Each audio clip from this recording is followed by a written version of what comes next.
This program is brought to you by Benji Marine Engine Repair and Trading, specialized in Wärtsilä engines with a 24-hour-a-day, high-quality, worldwide service. And by Hemeco Storage Systems, your one-stop storage system solution with over 100 years of experience.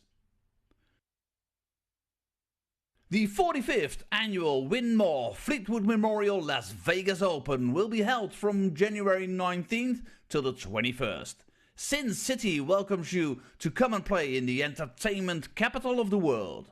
Both men's and women's champions will win places at the 2024 WDF World Championships. The Romanian Darts Festival is from January the 26th till January the 28th. Come join the party in Bucharest. Register to play by Wednesday the 24th of January. The Toto Dutch Open Darts is held from February 1st till February 4th. Registration is open until January the 16th. The Toto Dutch Open Darts is by far the largest darts party in the world that you should not miss. And the men's and women's champions go to the Lakeside in December 2024. The Swiss Open and Helvetia Open tournaments are held from May 31st till June the 2nd. One of the longest running tournaments in Europe invites you to join them in the most beautiful surroundings you'll find in Europe. The Swedish Open and Masters is held from August 16th till 18th. A popular tournament for many of Europe's best aerosmiths. For more information on each of these tournaments, go to the link in the description. A special thank you to our tournament sponsors Winmore, A&G Travel Group, iDarts, Dart Connect, CT1 and Quiff.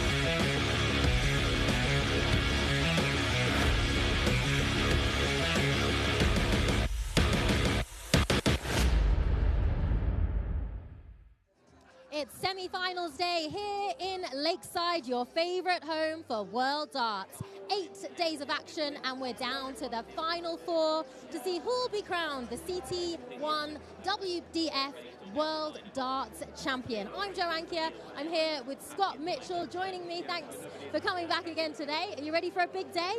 I think we had a great day yesterday, so yeah, let's bring it on. You can feel that the atmosphere in here is already very different today. There's been lines down the street from nearly an hour ago. The house is already almost full. How different is semi-finals day going to be? Well, for the players, it's really different because obviously they've been here all week and the whole hotel and everything has been bustling and hustling. And the later in the week you go, the hotel gets quieter and quieter and the venue gets quieter for the players' side of point of view. And so for them, you then start to realise you are at the end of the tournament and you are within sniffing distance of the final. Indeed. Let's have a quick reflection on what happened yesterday in our quarter-finals. Any big surprises, eliminations that you didn't expect? Well, obviously, the big one would be obviously Neil Duff going out, the former champion. Landman was superb, and you can't argue with that. But and what a game we had last night, Lauby and Jelle Klaassen. You know, two fast and furious players just absolutely at the top of their game, and it is a shame that one had to lose. And Danny's gone home and he's excited to watch, but Yella's still in. Any other surprises, any favourites that worried you that made it through to today, or any standouts that you didn't expect? Well, obviously Andy Barton's was great yesterday, and he kept up his seed as number one, and he was slow to start, but once he got going, he was away with it, and he's adapting to it amazingly well. What a day ahead. Well, let's take you through the lineup for this afternoon session. We have men's, women's and boys semi-finals to look forward to. So starting with the boys semi-finals, Mats Theobald from Germany goes up against Bradley van der Velden from the Netherlands. Then we move on to the women's semis. Eileen de Graaf from the Netherlands goes up against England's Lisa Ashton. And that's followed by Andy Bartons of Belgium against Dennis Nilsson of Sweden. So that boys semi-finals, well, this is such an important championship for the boys, and the women's final will be tomorrow. But these qualifications happened last December. How tough will it be to walk straight into a semi-finals day on stage with the likes of former world champions in the seniors and go straight into your semi-final competition? Well, I'd say they've had plenty of time to prepare, I suppose. That's the first thing I'd say if they qualified last December. But the two big darting nations in this current moment in time. Germany is becoming a bit of a stronghold as a darting nation, and the Netherlands, well, it always has been. So it's a big match for both those guys. But look, they've got to come here and enjoy it. If they take it too seriously and try too hard, you just stop yourself. I hope they can just come here, relax. They've known for a while that they're coming. They've got it in their minds that they're all ready to go. They settle nice and early, and we see a good game between the pair of them. And how does a competition like this, these boys going up first are 15 years old. This is a competition for 18 years and under, but these two semi-finalists, Mats Theobald, Bradley van der Velden, they are just 15 years old. How does this set them up for a future in World Darts? And it does set them up for a great future at 15. I mean, you know, I'd have loved to have been doing this at 15 years old. I didn't have the opportunity. It kind of wasn't there then when I was that age. So for them, they've just got to grab it with both hands. And at 15 years old, this isn't the last time they could do it. They can still qualify a couple of more times. So, but I would say live in the moment, enjoy the moment, and give the best you've got on the day. Excellent. Well, let's see what they can do. It's time now to hand down to your Master of Ceremonies, Anthony Dundas. Ladies and gentlemen, welcome to semi-finals day here at the CT1 WDF Lakeside World Championship. This is the home of World Darts. This is Lakeside.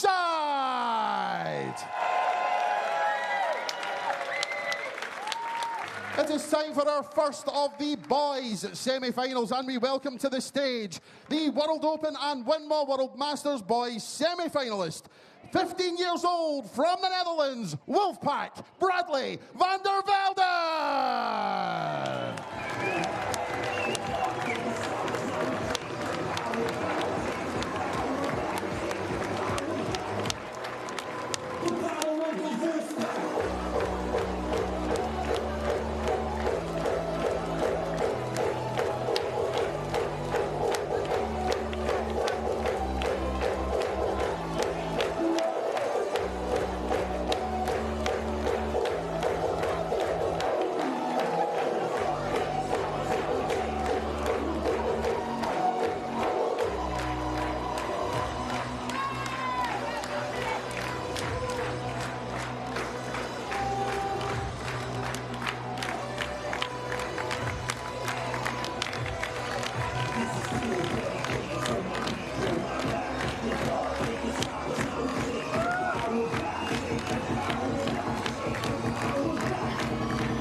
We now welcome to the stage the reigning Czech Open Youth Champion, 15 years old from Germany, Mats Theobald.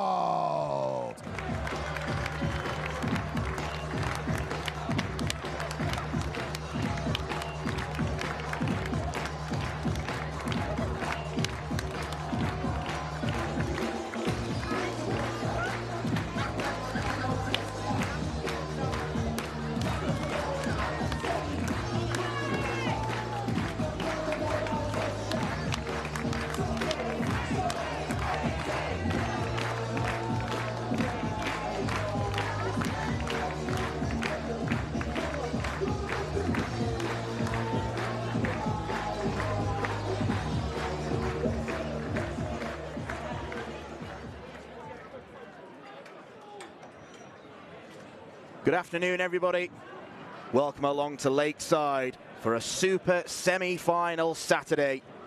It is all set up tantalisingly in both the men's and the women's draw. We could get new champions, or we could get ones who win multiple titles.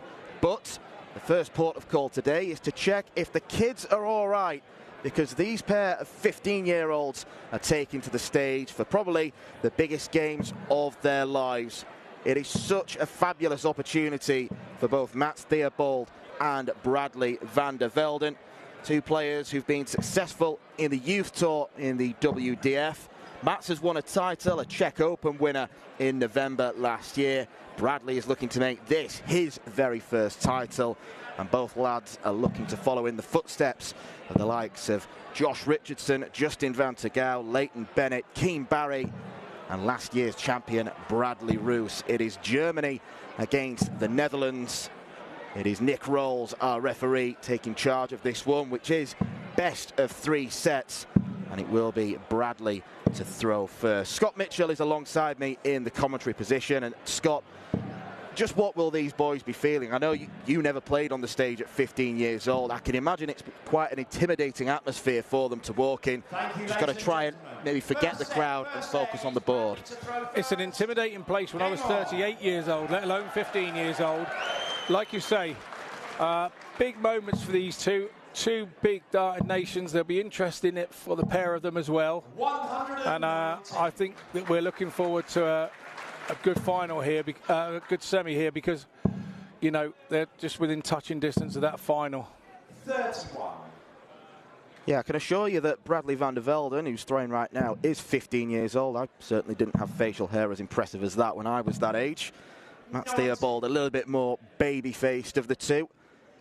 The winner of this match will take on the winner of the second semi-final between two more comparatively experienced 18-year-olds in Ireland's Adam Dee and Andres Borbeli of Hungary.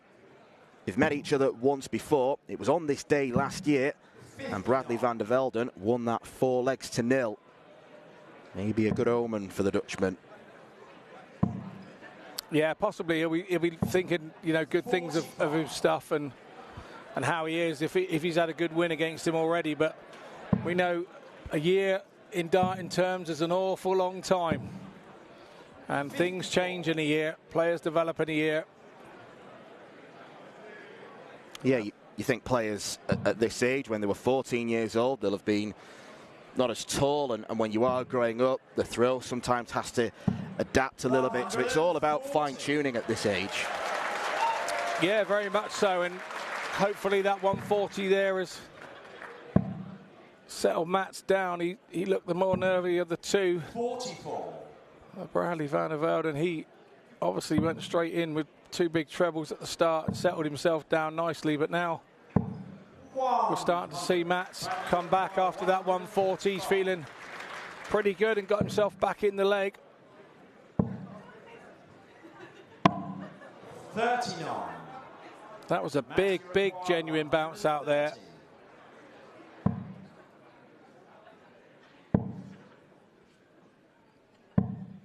43. Just going for the treble 18 there. Got stuck in a little bit of two minds. You've got to be positive about when you're throwing for those big numbers. So it's 96 now for van der Velden coming in.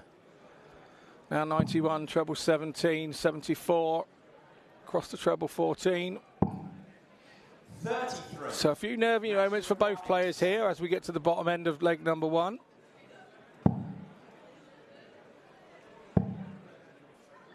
And went looking for the treble 19 to leave 28. 39. Bradley requires 63. Not the easiest 2-darter, 63, but Bradley van der Velden wants double 6 to make it look easy. Game shot. Easy it is. Bradley van der Velden straight in, holding the throw. Second leg is Mats to throw first. Game on. And I have to say, I think our crowd today are going to be pretty appreciative to see these young fellas doing what they're doing. You know, they're names that they won't have recognised and won't have known. But they'll be known now. When they've been up on the Lakeside stage, everybody will know them now. Every youth player that plays them in the future will know who they are. Being here 44. does wonders for your career. Both players had to come through a tough qualifying system to get here, which took place last year. And the averages for both lads were generally hovering between the mid-70s through to the mid-80s. So it is an even-looking contest.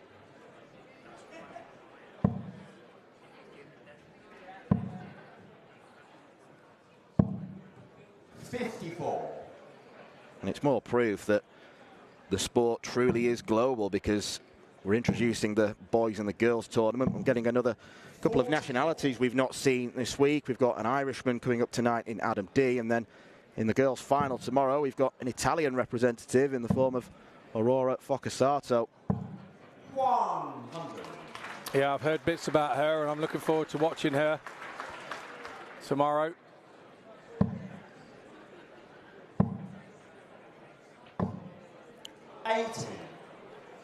That was a dart on dart out. You didn't hear the big hit of the wire there. That was the dart clattering into his own flights and taking all the forward propulsion off the dart, and then not having enough power to actually stay into the board. 90. Good response from Mats. Taking a bit of advantage from Bradley's bounce outs. 60.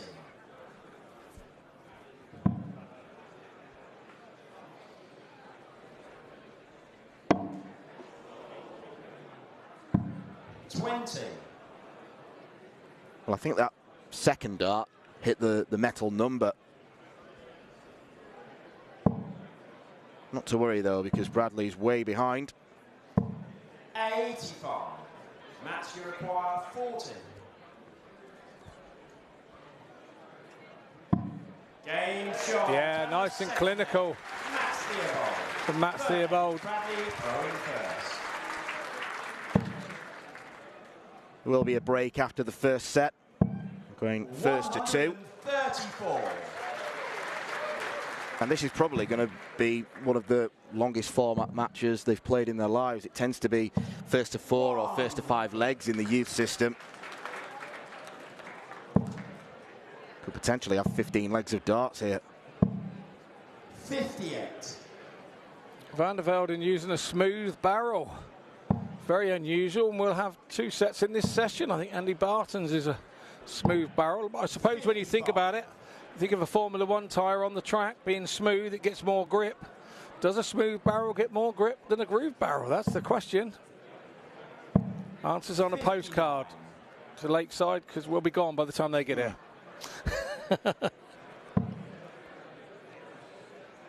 Yeah, maybe answers on an email. Get it over straight away. Sorry, was I a bit old-fashioned there? Postcard.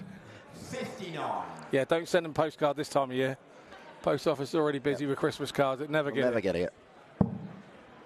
I suppose if you are going to copy one man, copy the number 1 in the WDF system. 90. Yeah, I think the barrel shape's slightly different, but yeah, but it's still a smooth barrel. 100. Matt Theobald, after a slow start with his first 9 darts, seems to have settled quite well. 100. Looking at the rankings, he is the higher ranked player in the youth system at number 27. Bradley's number 33. Suspect maybe the winner is more likely to come from the other match, because Adam D's 13, Andras Borbeli, the number 1 man.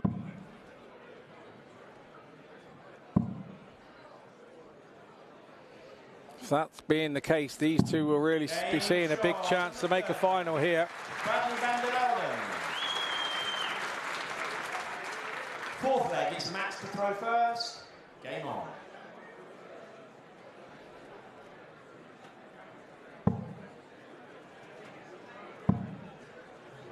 I have to say, both now seem pretty settled and comfortable. It looked like being up there for a few years. But I suppose when it comes to being the darts for the set, that's when we'll find out. When the nerves kick in. 100. Yeah, they've had a few legs now to get used to the stage, get used to the surroundings, and once they do find their groove, they'll settle into a rhythm.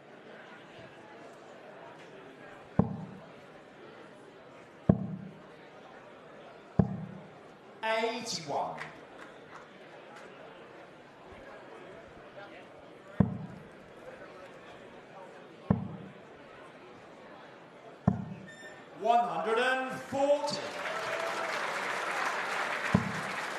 First bit of emotion we've seen from either player. Mats Theobald clearly liking the 140.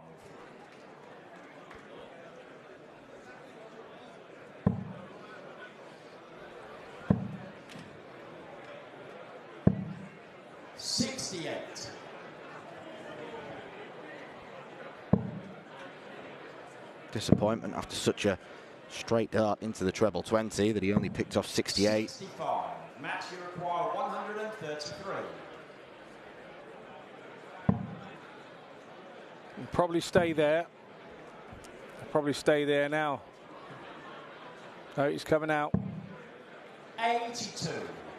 Bradley, you require 100. Went for the clear target.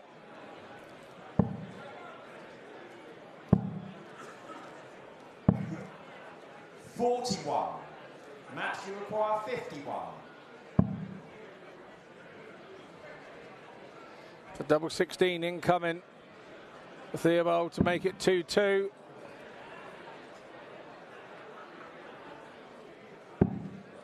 $19. So 119 for the set then for Van der Velden. Bradley, Takes you his require time. 119. Takes his time and then comes over.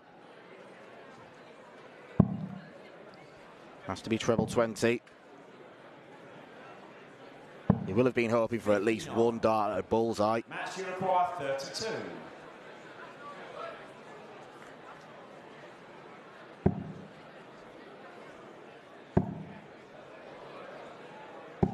Game shot. 2-2 in set one.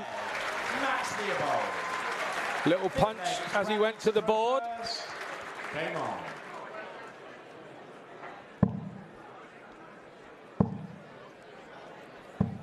$140. What a great start to that fifth and final leg of the set from Bradley Van der Velden. Dream start, in fact. 58.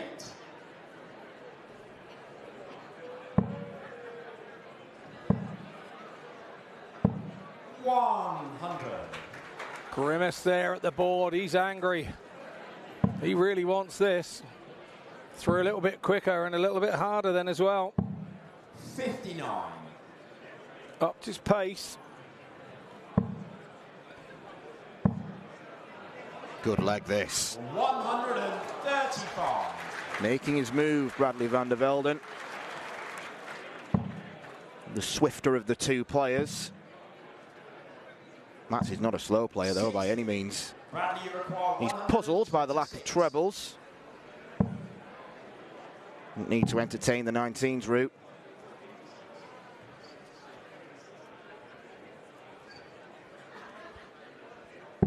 $86. Nicely tidied up then, Van der Velden. Red hot favourite for set number one. Mats needed a max to put any pressure on. Bradley, you require 40. 13 darter then, best leg of the match incoming. 14 is fine, and Bradley Van der Velden has taken the first set in this boys semi-final. Heads off into the break with the big advantage over Mats Theobald. 5 holes of throw in a row in the battle of Germany versus the Netherlands. It is the Dutchman who is prevailing right now.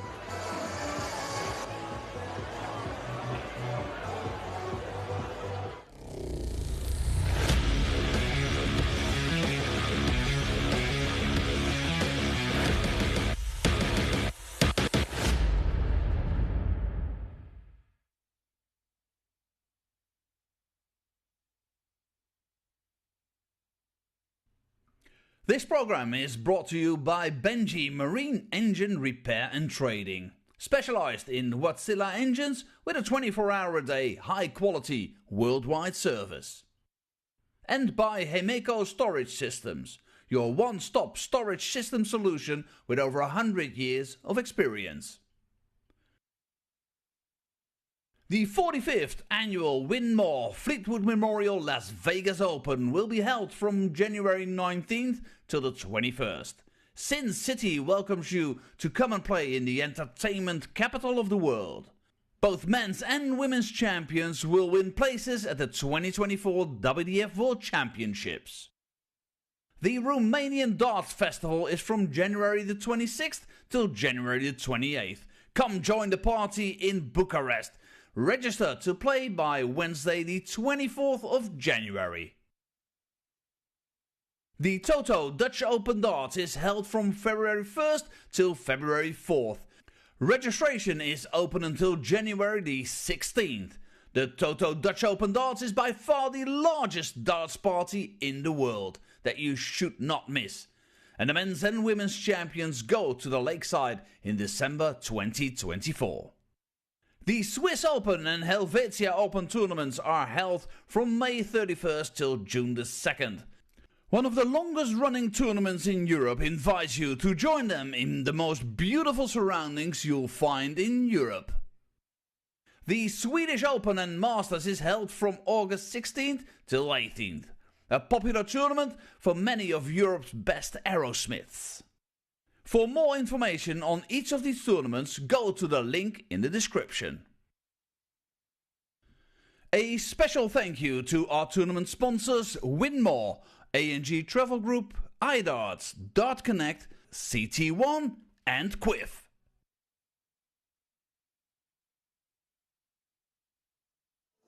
Welcome back to the CT1 WDF World Darts Championships. We're in the middle of the boys semi-final. It is 1-0. Bradley van der Velden over Mats Theobald. Just a very close first set so far, wasn't it? Great competition. A few nerves there. What did you make of it so far? Bradley settled really quickly. He was able to get a couple of trebles with his first throw. Mats didn't settle quickly. It took him 9 darts to settle. Bradley'd already got the first leg, but after that, Mats looked the better for the next 3 legs. But it was sat at 2-2, and then that last leg from Bradley, wow, what a leg. Just superb, and that's why he's leading 1-0. Bradley van der Velden, he is the favourite. He's been on the Dutch national team at the World Cup, semi-final at the Boys World Masters last year. You could feel that anger coming from him in that last leg, couldn't you? He wants to win, he believes he can win, and he really pulled it out to win that set.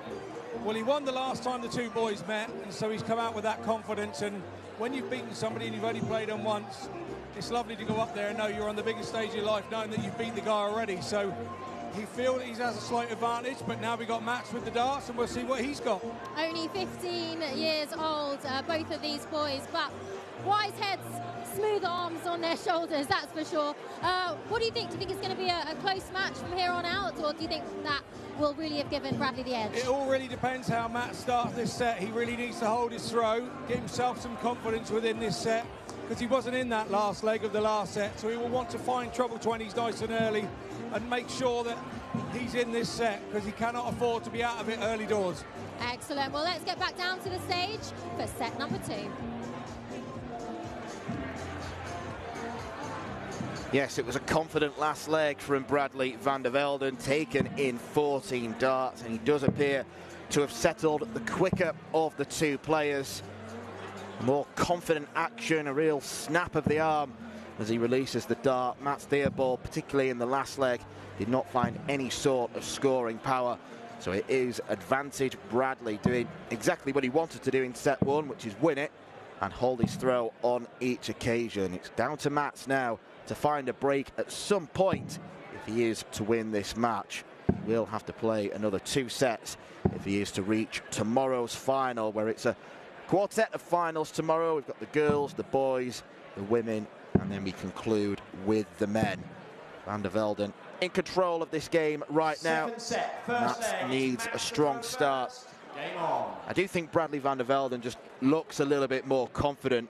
Mats has maybe not found the stage intimidating, but I don't think he settled as quick. No, he certainly didn't. And like I said there in the interviews there, it's just he didn't start well. He was a slow start, and Bradley got away from him. And he did well to still be in the set, to be fair, but Bradley was not looking good while Mats was hitting 140s and tons. So if Mats can continue to do that, then he's going to get Bradley under all sorts of pressure. But Bradley looks to be the one that is going to keep Mats under the cosh, because he's just looks the more confident player at the minute. He's now slowing a little bit, throwing a little bit quicker, and it all looks a little bit more fluid for him. 60. Yeah, the more confident a player is, particularly if they're already a quick player, the more confident they get, the quicker they sometimes get. 56. A dangerous sign for any opponent. No way, nothing better than being in front to be confident. There's no way. It's just, it does something to you being in front. 59. You have to dig deep when you're behind, and at the moment Theobald is struggling to do that. The throw has been turned already. 59. Yeah, they've not been badly thrown darts from Mats Theobald. They've just not quite landed in the treble. And there is a couple of loose ones. 28. Can't afford those.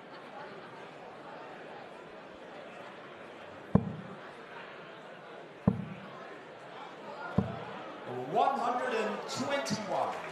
Almost our first 180.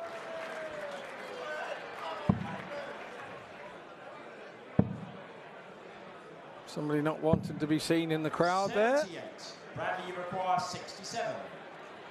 Fortunately, we've got cameras everywhere. We're going to spot you. Mats is on a bogey number, so Bradley needs to go 11 and bull. He went looking for 25 for double 18. And that's just how it's going for Mats right now. Loose start means he ends on 159, and all he can do is set this up. 99. Bradley, you require 40. Game There it is, right in the middle. Impressive from Bradley on the doubles. It's 4 from 6 now. Second leg, it's Bradley to throw first. Game on. Doesn't need too many second chances.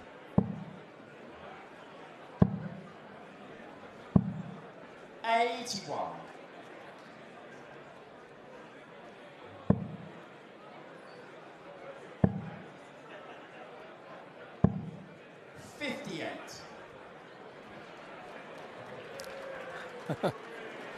We've got a table of Sesame Street characters today. We had the Peaky Blinders yesterday. Yeah, we had the Peaky Blinders, the Snow White, and the 7 Dwarfs yesterday. We've got, yeah, Sesame Street characters. That was the count. 100.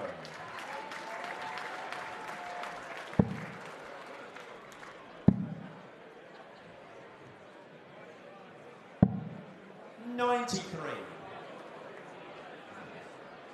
Well picked off with the treble 18, because that second note was really snatched. 59. Too many 58s, 59s and 60s from Theobald. Yeah, the break hasn't done him any favours at all. He was playing a bit better on the way into the break, particularly in the first 4 legs. Now he's come out, and Van der Velden has really put the pressure on him and kept the pressure on him. Now switching around the board and finding a little bit.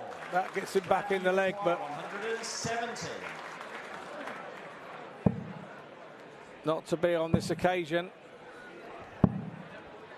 75. Well, it won't be on any occasion if you keep hitting the 5 first, I suppose. At least 74. 90. Bradley, you require 95.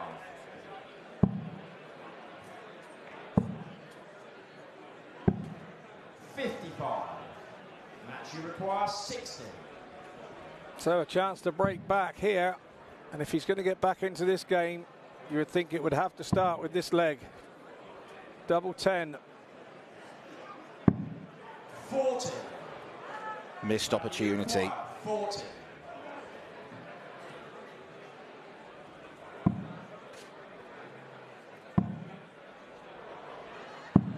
$20. Bradley isn't there to clean up. First leg in the match where both players have had darts at doubles. I like this, steadies himself nicely.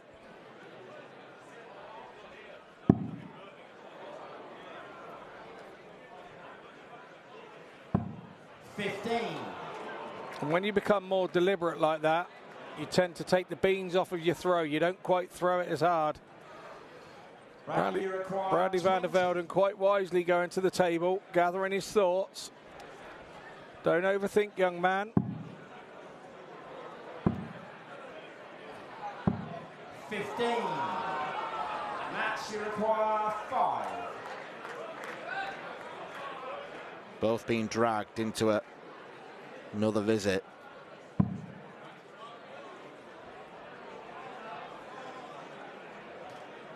It is a bit of a dogfight, isn't it? Game shot in the second leg. The dogfight that Rats comes out on top of.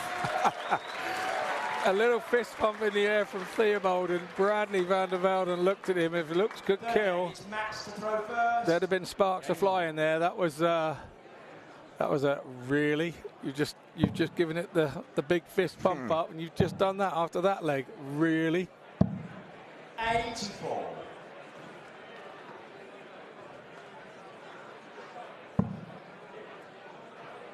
We'll never see a really on stage as good as Mervyn King's. No, we won't. It's legendary.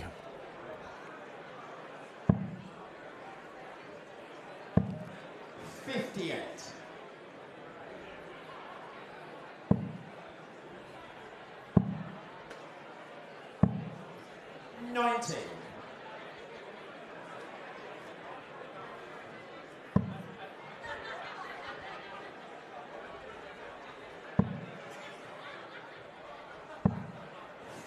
Well, it was all about holds of throw in the first set, but the roles have been reversed here. 58. Bradley in a slightly better position now.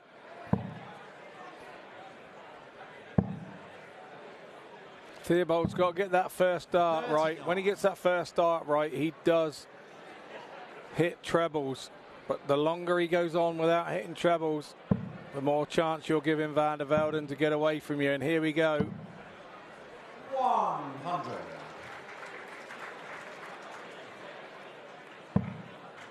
One of those players who seems to speed up his throw by the time the third dart comes. 59. Bradley, you require 153. And you have to say that it's working for him at the moment. 74 left. He could go 14s or 18s. 90. Rest assured, single 11 was not part of the plan.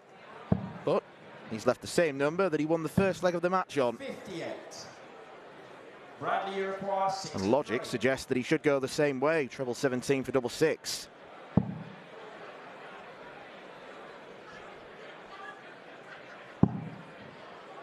Double 18. 27.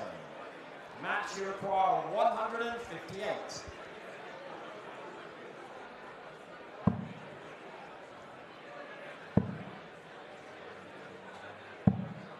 $94. Bradley, you require 36. So pressure asserted from Theobald. Game shot in the third leg. Bradley van der Velden finds double 18. He finds the break of throw he wanted. And he is one leg away from a place in the final.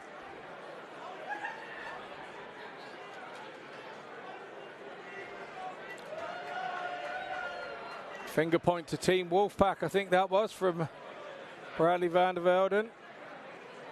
Fourth leg, it's Bradley to throw first. Game on. Another break of throw. Who wants to have their throw now? Yeah, I like the nickname Wolfpack, but I'm thinking, was Bradley even born when The Hangover was released?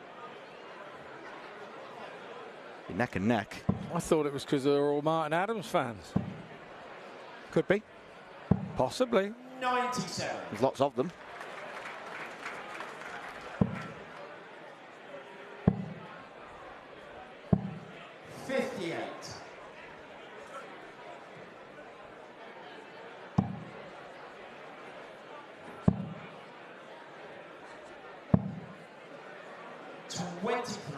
Not happening for Mats. Yeah, there's pressure on him. He knows he's got to do something this leg. He's got to find something, and the arm then tightens up. The mind's saying, please, please, please go in, rather than going, yes, yes, you're going in. Two different mindsets. And it's a big learning curve for him and a fabulous experience. He can go back to school next week and we'll say, oh, what did you get up to at the weekend? Oh, I played darts on the Lakeside stage. Yeah, wowzers. 96.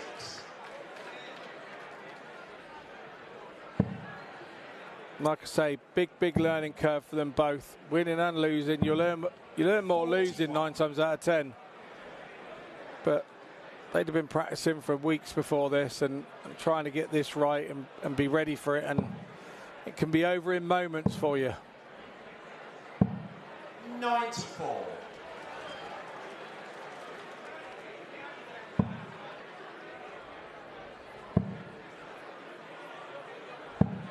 $96.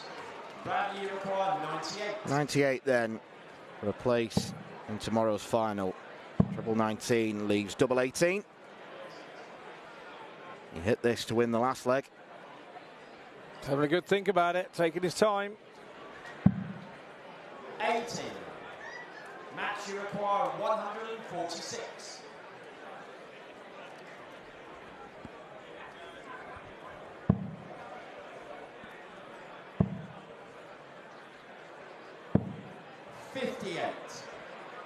Bradley, you require Struggled with the weight of dart for the entire match. They've always been above or below the wire. Option to split or straight at it. It is straight at it and straight in, double 9. And Bradley van der Velden has got the chance to become a boys world champion on the Lakeside stage. A straight sets victory against a struggling Mats Theobald will no doubt leave this better for the experience. Certainly a good game for the German, but an even better one for Bradley van der Velden. He advances into tomorrow's final where he'll face either Adam D or Andres Borbeli.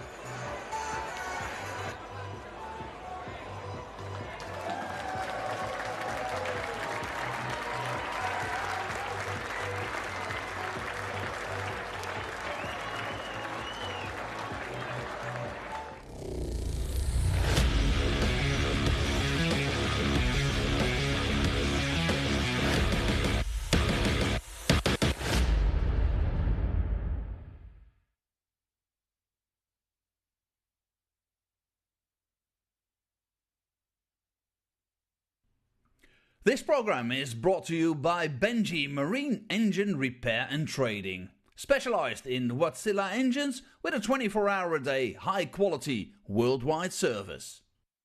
And by Hemeco Storage Systems, your one-stop storage system solution with over 100 years of experience. The 45th annual Win More Fleetwood Memorial Las Vegas Open will be held from January 19th till the 21st. Sin City welcomes you to come and play in the entertainment capital of the world. Both men's and women's champions will win places at the 2024 WDF World Championships. The Romanian Darts Festival is from January the 26th till January the 28th. Come join the party in Bucharest. Register to play by Wednesday the 24th of January. The Toto Dutch Open Darts is held from February 1st till February 4th. Registration is open until January the 16th. The Toto Dutch Open Darts is by far the largest darts party in the world that you should not miss. And the men's and women's champions go to the Lakeside in December 2024. The Swiss Open and Helvetia Open tournaments are held from May 31st till June the 2nd. One of the longest running tournaments in Europe invites you to join them in the most beautiful surroundings you'll find in Europe. The Swedish Open and Masters is held from August 16th till 18th. A popular tournament for many of Europe's best aerosmiths. For more information on each of these tournaments, go to the link in the description. A special thank you to our tournament sponsors Win More, A&G Travel Group, iDarts, Dart Connect, CT1 and Quiff. Welcome back to Lakeside. We have just wrapped up the first of the boys' semi-finals. Bradley van der Velden taking the win over Mats Theobald, 2-0. But it was a great second set, great match overall. But that second set, both breaking each other back. What made the difference for Bradley? Well, I said at the start that Mats needed to hold his own throat. He didn't. Bradley broke him straight away and got a load of confidence from that. But then fair play to Mats, he broke Bradley straight back, and that was the end of that, really. Once Bradley broke him back, he was then back in the set. He got him back to 2-1. Bradley on his own throw, he wasn't going to get broken again, and he didn't make a mistake, and away he went. Mats Theobald still showing why he has done as well as he has. Bradley was the favourite, though, coming into this match. He'll go on to face the winner of this evening's semi-final, which is Andras Borbeli, and against Adam D. Those are 18 years old. So it just shows how experienced, how good Bradley is. And he'll have to go up against an 18-year-old in the final. It looks set to be a really exciting boys' competition. Yeah, I mean, the two 18-year-olds are on last chance corral, aren't they? They're not going to be able to get to do it again. This is one and final time here. So, you know, big game for them. I hope they don't get too nervous. Let's look ahead to our upcoming match. It is the women's semi-final. Eileen de Graaf against England's Lisa Ashton.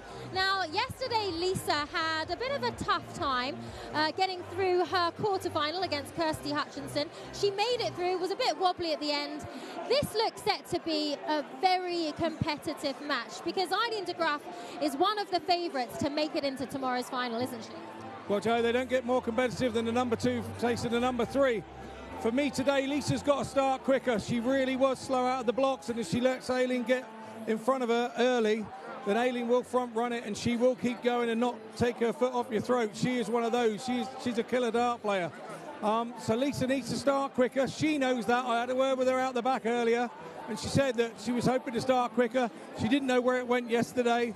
Got back in the room, had a little chat with the management, and away she came back out and did the business. So she'll be looking not to have to do that today.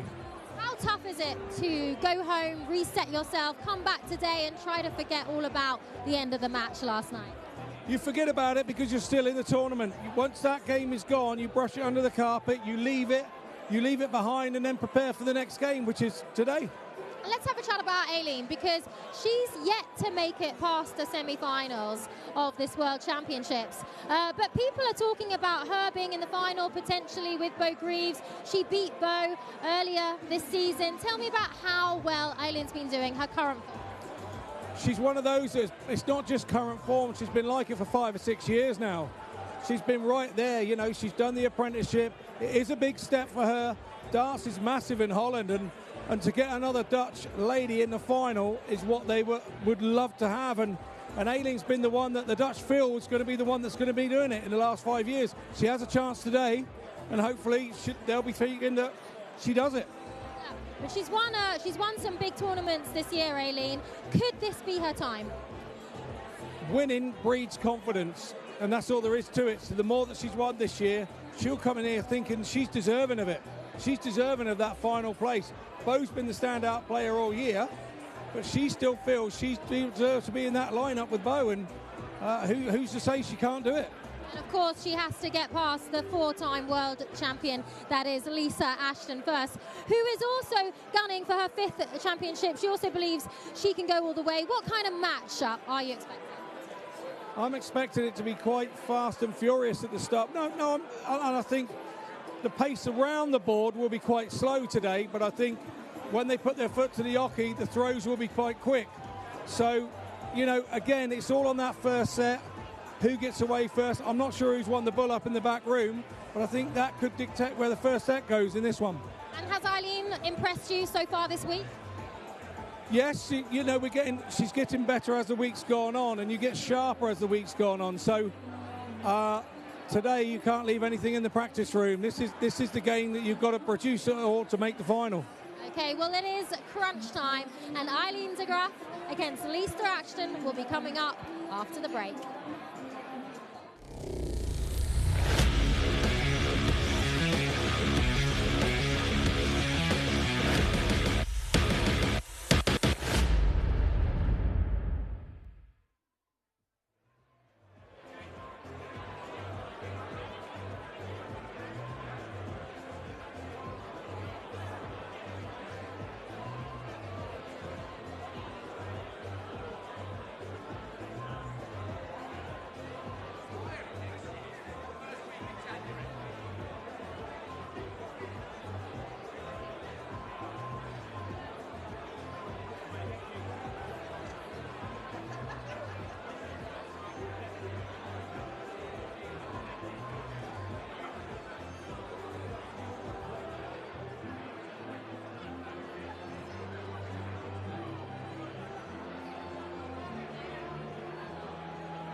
now turn our attention to the women's semi-finals here at the CT1 WDF Lakeside World Championship. And we welcome to the stage, first of all, the reigning Australian Darts Open champion, the four-time Lakeside World Champion, the Lancashire Rose, Lisa Ashton!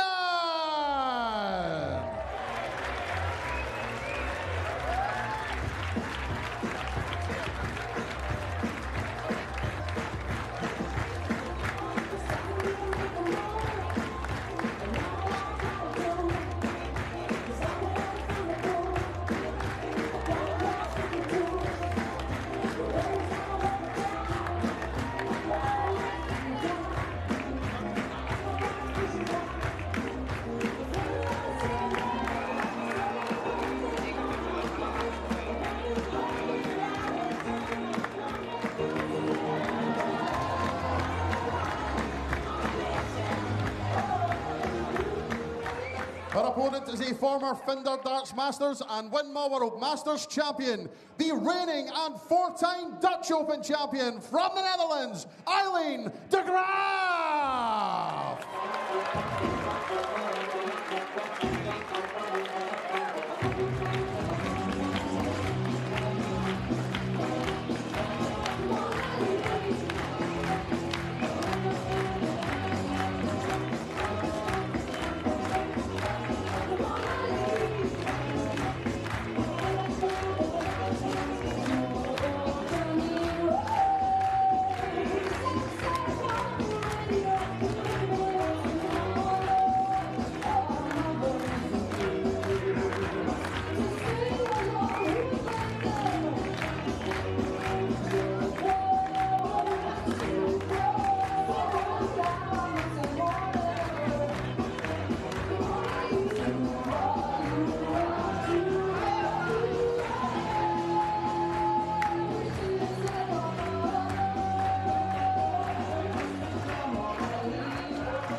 Well, the seedings have gone to form in the bottom half of the women's draw.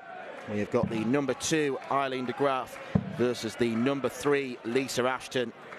Two players familiar with each other's games. They've played 28 times before. 14 of them have been in tournament finals. The very first meeting came in 2014 when Lisa Ashton beat Eileen de Graaf on this stage en route to her very first Lakeside crown. It has been a bit of a struggle for Lisa. She's had to be the comeback king, or comeback queen, I should say, in her 2 games so far, recovering from a set down against Priscilla Steenbergen and then doing exactly the same against Kirsty Hutchinson. She has not been at her best, but she has dug in when required. Eileen de Graaf was put under pressure by Nicole Renault in her first match. Then she was not quite as pressurised as much by Lorraine Winstanley en route to a 2-0 success. Scott Mitchell is back with me in the commentary position, and I would suggest that Lisa Ashton cannot afford to start as slowly as she did in her first 2 games against someone of Eileen's calibre. Yeah, I said that with Joe in the break, really. She knows that. She knows that tonight, and this afternoon, and she knows that she was too slow out of the blocks yesterday and kind of got away with it. Kirsty Hutchinson, she looked to be like a rabbit in the headlights toward the end, and I saw her this morning, and she said, Scotty, I just bottled it. It was my biggest chance, and I could see it there, and she just got too tight at the wrong times, and we've all been there. Any dart player knows, your arm goes tight, you overthink, and before you know it, it's gone. But it sounds an easy thing to do, to be able to not think, and for all dart players in this place, the first thing you do is think. Good shot of the healthy crowd we have in this afternoon. 171. And a good shot from Eileen de Graaf, who is just as comfortable on that treble 19 as she is on treble 20. Expect to see her at times in this match start legs in that position. 49.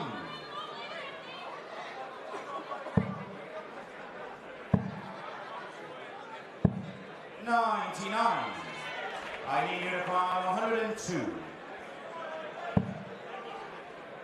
Treble 14 or bullseye. He goes for the former. Narrowly misses tops. Lisa, you require 92. Old school way from Eileen there. Bullseye for Ashton. 53. Eileen, you require 40. Big moments here early doors. You want to get that first double on the board and out the way. That is what she does. Eileen de Graaf has just nailed that with one dart. That's confidence. 45. Not being an ideal 2023 for particularly Lisa Ashton, recently recovering from elbow surgery. It stopped her from playing in some of the Women's Series games earlier this year. She is someone who does play all of those events, not being able to play as many WDF events either, but she's still proven her winning pedigree. Australian Open final winner. And that did come against Eileen. And just to tell you a little bit about Lisa's character, she would never use that as an excuse if anybody beat her at any point in time. You know, I said to her yesterday, was it a slow start because, you know, you're feeling your elbow a bit and this, that and the other? And she said, no, not at all. No, not at all. It was nothing to do with that. It was me throwing them in the wrong place and I just wasn't doing it. And the break came at a nice time for me. So she kind of realises that sometimes it just doesn't happen.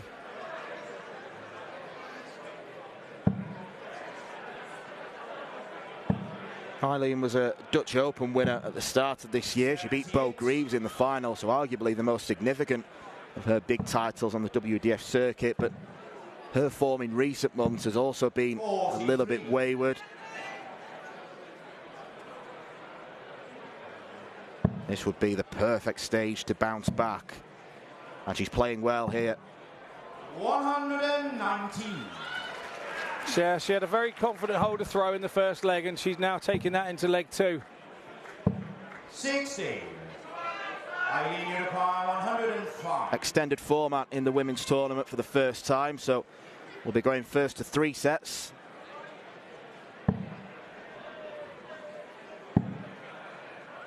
Tops now. In charge in the second. Straight in.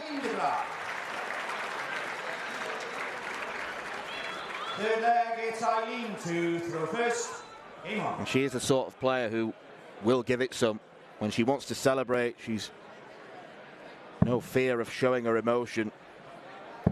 She's the sort of player when she gets in front, she doesn't take her foot off the gas either. Ashton's got to find some of those trebles. 60. These aren't bad thrown darts, they're just not going into the treble segment where she needs them to go.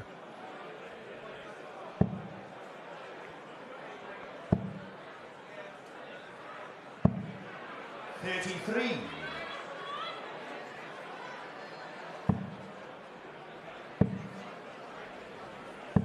$100. 4 stars on the Lisa Ashton collar.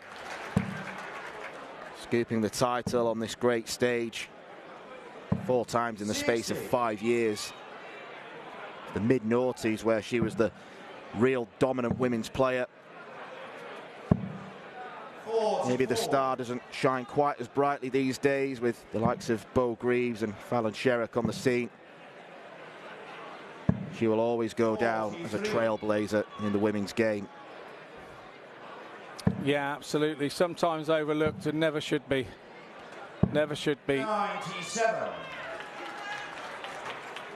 And you mentioned women trailblazers, you just also mentioned Trina Gulliver, 10-time world champ, dear friend. 119. And yeah, it seems strange being here not with her actually as part of the field, but And still a very good player over 30 years after winning her first. Still playing lovely. Seen her on the World Seniors stuff. Rattling the men's cages. It's great to see. 61. Lisa, you require 140.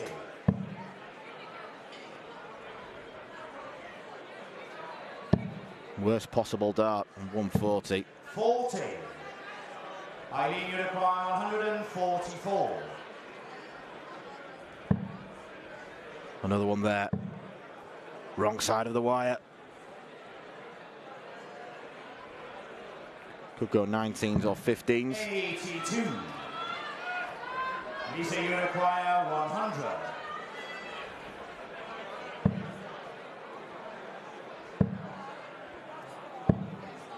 $28. Eileen, you require 62.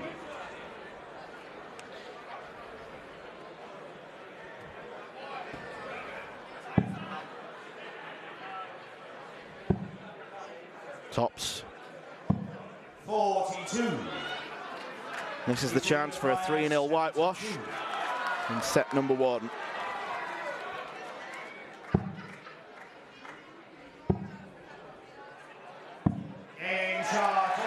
And if you give Lisa Ashton chances, she is likely to take them.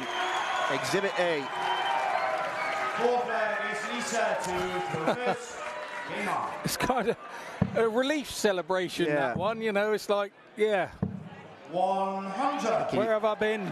Can't look that exasperated, surely, after only 3 legs.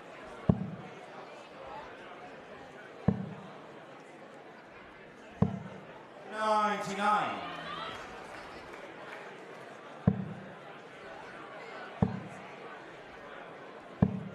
$76.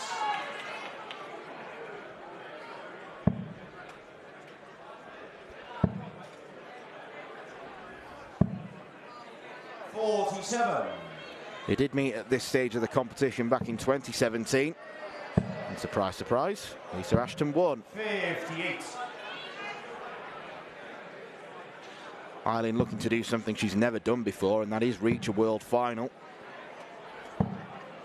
84. Win against Lorraine Winstanley ended a 4-year stretch of losing in the quarterfinals. 125. Great darts from Ashton there, and we had a lovely shot of Aileen just looking the other way, 84. trying to ignore what was going on. She just looked off to her left. 58. With it being best of 5 sets, as you said earlier, a longer game. No panic if you go a set down, yeah. 29. Lisa, you require And you can see that Ashton is asserting the pressure now on Aileen de Graaf, and she's now making errors of her own.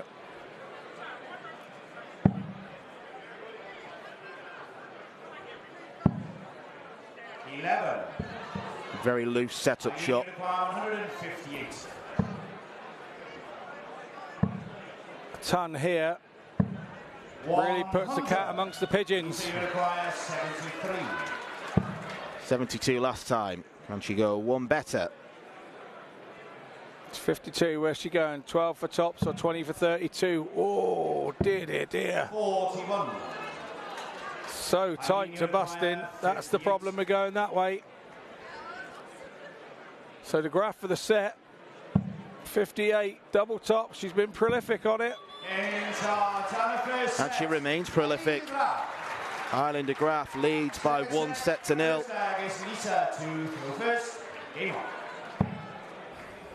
We'll go to a break after 2 sets here. 55. Yeah, de Graaf finishes off a set there. That leg she didn't even look in. I think that's the frustrating part for Lisa there. She will not be happy with that. 133.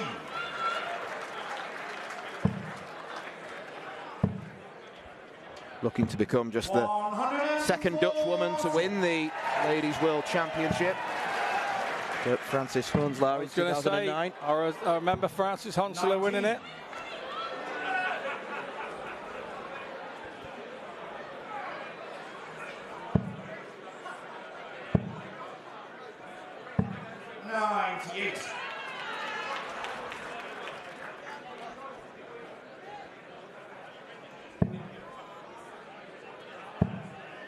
I believe I've got a set of Frances's flights at home somewhere in my little collection. Little man cave of darting apparel. Got a few bits, you know what I mean? I got a few little bits. A few bits on me travels. 100. Lisa, you require 68. 68 after 12 for Ashton here, not too shabby at all. Double 16. 52.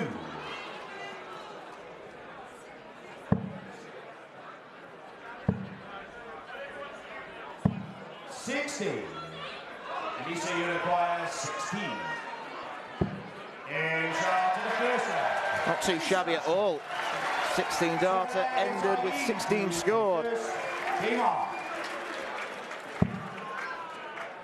Fan favourite here, the crowd getting right behind her every time she wins her leg. 42.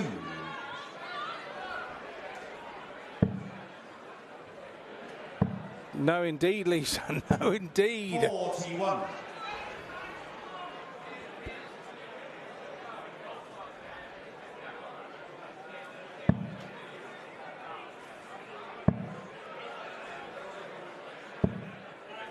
$25.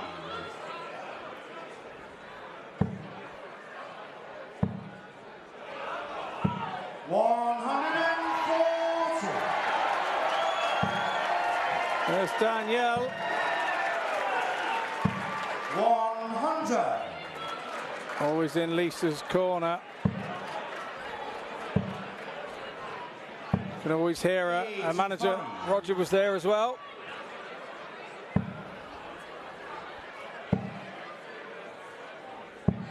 99.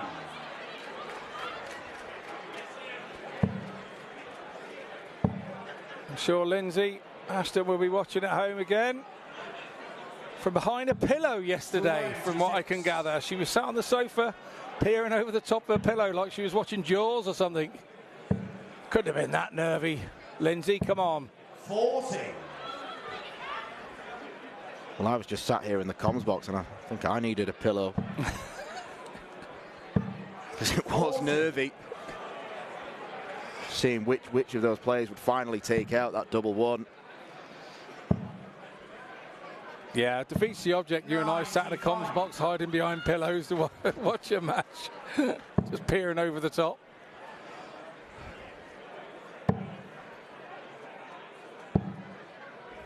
$93. I need you to bar 100. Tops. She's been good at tops. 80.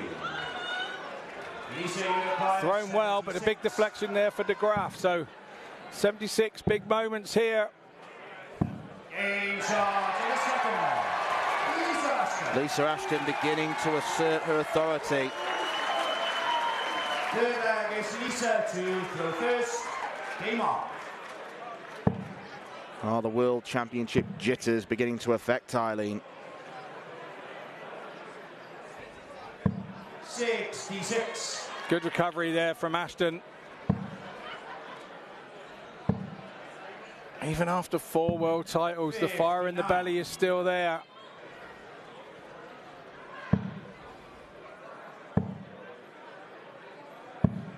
$42.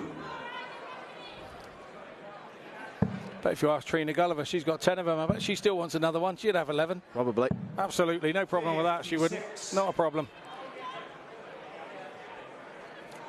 That's what happens with winners. They get greedy. They don't do sharing. 100.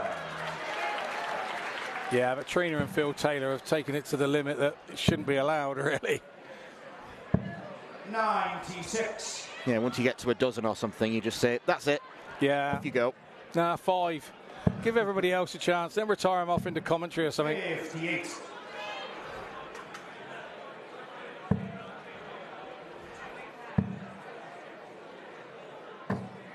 $80.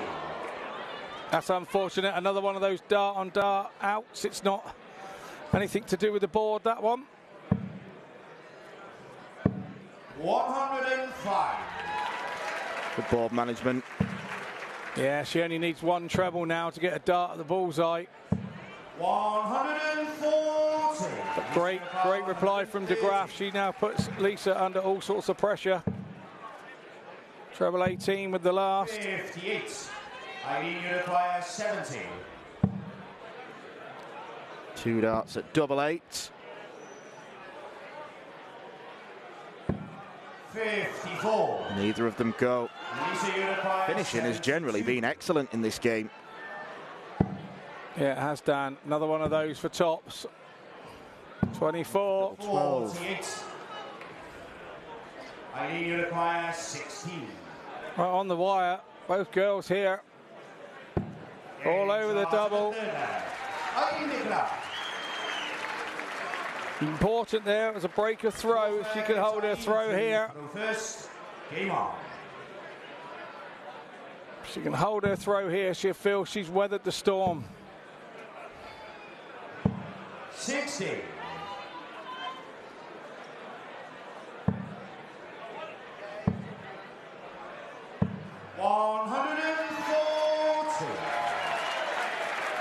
I think they're supporting Lisa.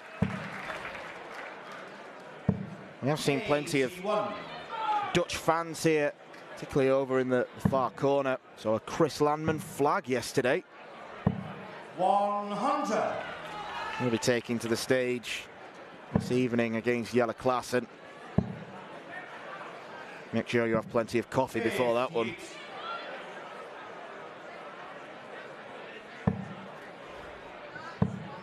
It'll be fast and furious. 60.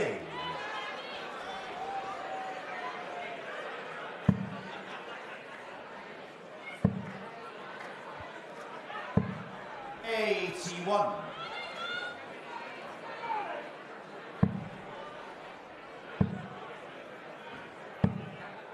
95.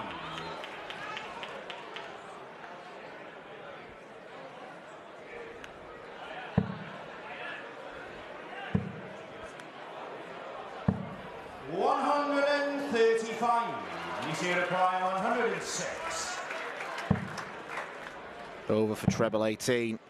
Down for double 16, and Lisa Ashton has replied in splendid fashion for going one set down. The first Sun Plus checkout for her in the match, and the biggest, just overdoing the 105 from De Graaf in the first set. Lisa Ashton is a champion. She has done 2 comebacks already this week. She is looking to make it number 3. It is 1-1 at the break.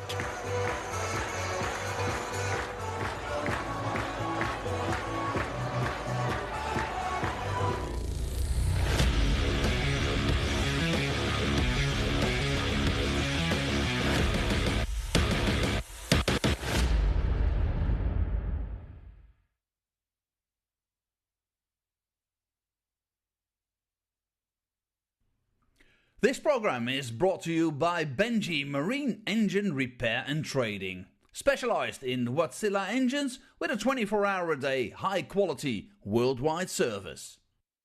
And by Hemeco Storage Systems, your one-stop storage system solution with over 100 years of experience. The 45th annual Win More Fleetwood Memorial Las Vegas Open will be held from January 19th till the 21st. Sin City welcomes you to come and play in the entertainment capital of the world. Both men's and women's champions will win places at the 2024 WDF World Championships. The Romanian Darts Festival is from January the 26th till January the 28th. Come join the party in Bucharest. Register to play by Wednesday the 24th of January.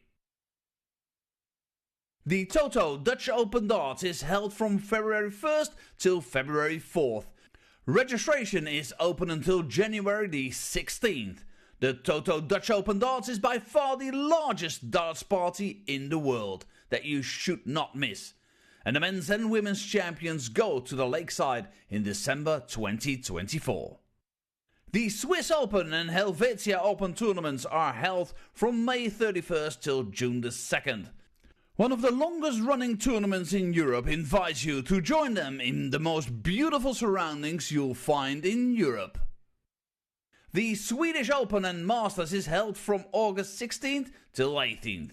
A popular tournament for many of Europe's best aerosmiths. For more information on each of these tournaments, go to the link in the description. A special thank you to our tournament sponsors Winmore, A&G Travel Group, iDarts, Dart Connect, CT1 and Quiff. Welcome back to the CT1 WDF World Championships. It is one set apiece in the women's semi-final. Eileen de Graaf against Lisa Ashton. Well, Scott, wasn't Lisa saying to you she wanted to start faster today? What happened? I think Aileen was that good at the start. She came out, the blocks really flying and took the first set kind of before we know it. Lisa really didn't get a chance to settle. And then that was really the story of set one. But then Lisa found her rhythm, didn't she? She's come back very similar to the way the game plan looked yesterday. Talk me through that second set and how Lisa found her rhythm. Well, she held her throw with a nice dart double 8 to start the set. And then she had a lovely kill of 76. She hit the tops of the first dart, not a problem. She's 2-0 up in the set, didn't panic when Aileen got a leg back in the set. And then a lovely 106 there to finish it. She goes in at 1-1, pretty happy with that shot.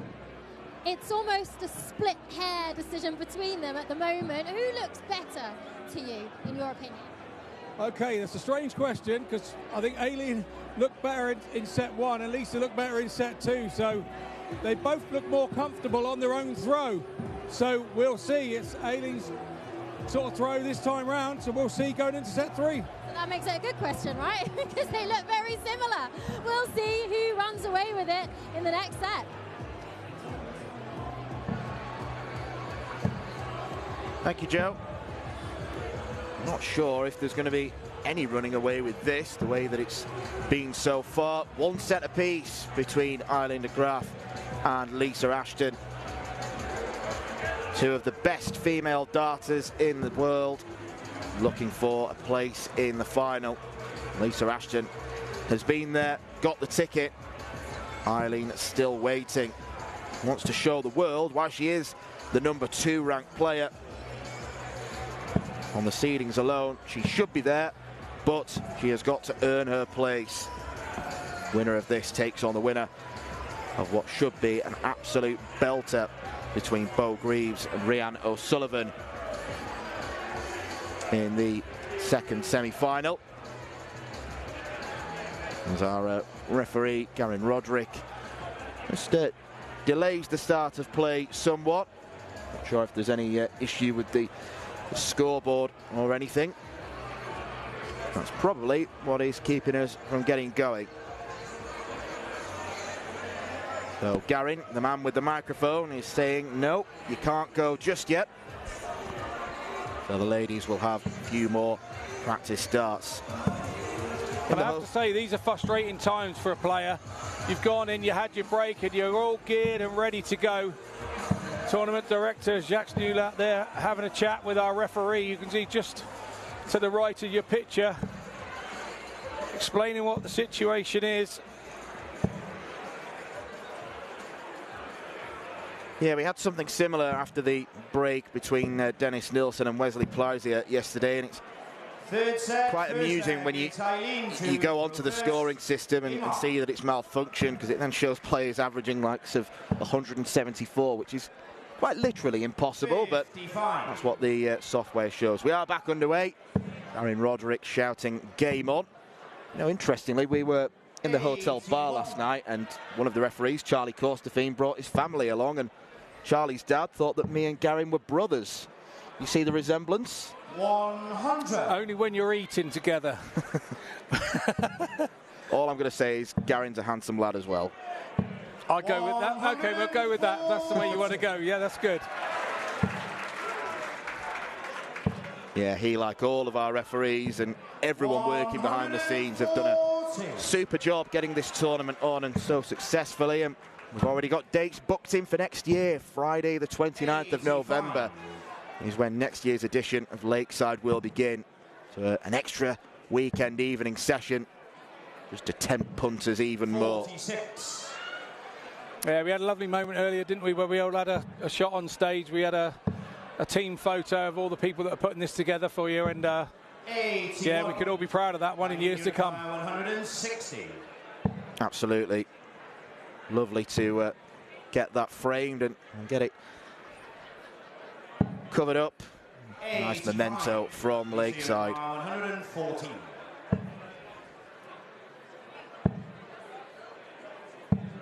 74. Eileen, you require 75. One go at tops. 55. Eileen de Graaf does not hold the throw. You require 40.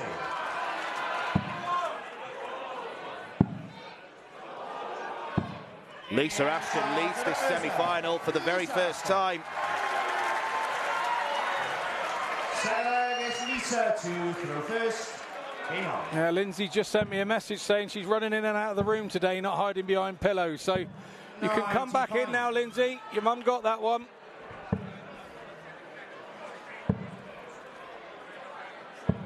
$99.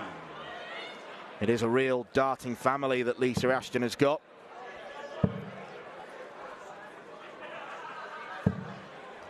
$26.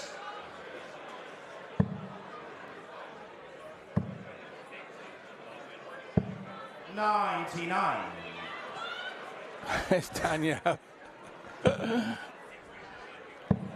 You know, yesterday I suggested we have a Jackie cam, and I think he will be in the building because Andy Bartons is playing next against Dennis Nilsson. A Danielle cam as well. Definitely, absolutely, definitely. 59. Press the red button or something.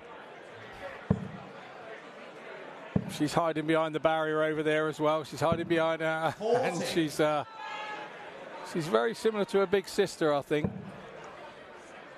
And I haven't given Derek a mention. Sorry, Derek, I haven't given you a mention, but I have now.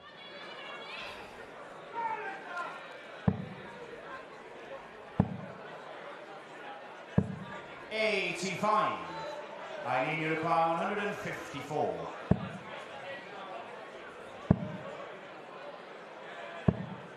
$95. Lisa, you require 155. Outside chance then, which is now no chance. Keep it straight. 50. Eileen, you require 59. Didn't manage to, and Eileen de Graaf has been excellent on tops. Eileen de Graaf. Both these ladies seems to be better on the combination shooting here at the moment. They, you know, they're better when their last dart is, or they've got two darts as part of a combination. They seem to take it a lot easier than when they got three darts in hand. We saw Lisa just about scrape the double five, which, you know, 33% on your doubles you'd be happy with. Three darts in hand and make sure you hit it with one. 40. Well, during the break, I was looking at the numbers of the first two sets, and Lisa Ashton took 4 from 8. Eileen took 4 from 9. It's been a very, very good display. 80. I'm sure both of them would be keen to improve the scoring part of the game. 60. But it's what you do on the doubles that ultimately wins you matches. I just love the fact that you can get your teeth into a game where you don't know who's going to win. 83. It's that tight, and that's what makes it interesting. Yeah, it's lovely to watch 100 averages and 90 average games and everything else. But for me, an entertaining game is one that you just do not know who's going to come out the winner.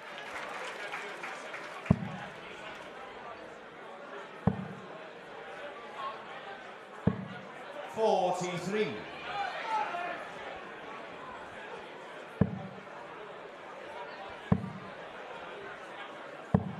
41.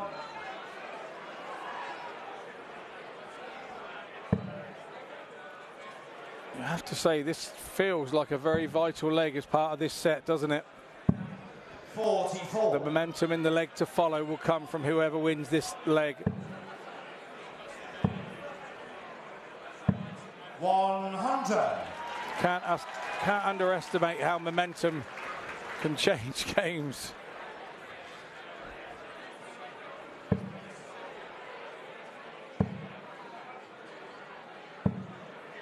100. You see your car 160.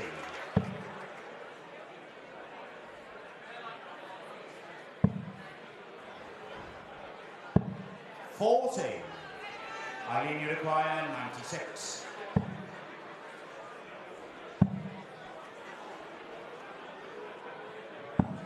87. Goes inside on double 9. You require 120. Another combination finish, perhaps. 100. Crowd really getting involved now. Very much so, very much so. One for double four. Chasing around the board. Game shot at the third leg. Eileen de Graaf. Fourth leg, Lisa to throw first. Game. Eileen de Graaf making her feelings known. 140. And I think from her point of view, it'll feel even more satisfying when she wins legs like that, because clearly, partisan crowd, I think most of them are rooting for Lisa Ashton. Eileen de Graaf can just turn around and say, have that. 140. No, absolutely right. It's always tough when you, for us, it's when you go abroad and you're playing in finals and quite clearly there's a home favourite and you might be playing one of them and you come from the nice guy or lady in the room to the ultimate villain to everybody that's there. It's not easy. 28. Girls are flying the flag for England here for the last couple of days. 59. And the crowd are very much getting into that. Loads of room. And Lisa Ashton finds the game's first maximum.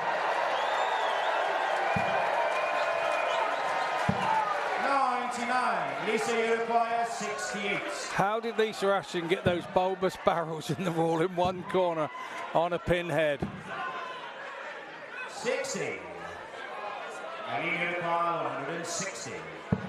She hit the double 16 when didn't want to, so left double 8. Just inside on that. 100.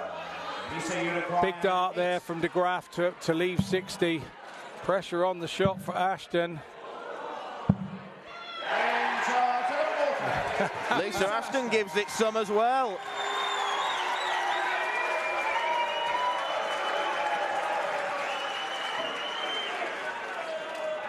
Fifth leg, it's Eileen to throw first. A brash tungsten battle on stage. And this is a huge leg now. 60. Looking at that shot, you could say his finger looking good. But I'm here all week. 140. Well, a better start from Ashton. 60. Pressure in the de Graaf throw. De Graaf is still there because she hasn't gone wayward. She's gone 60-60. 60.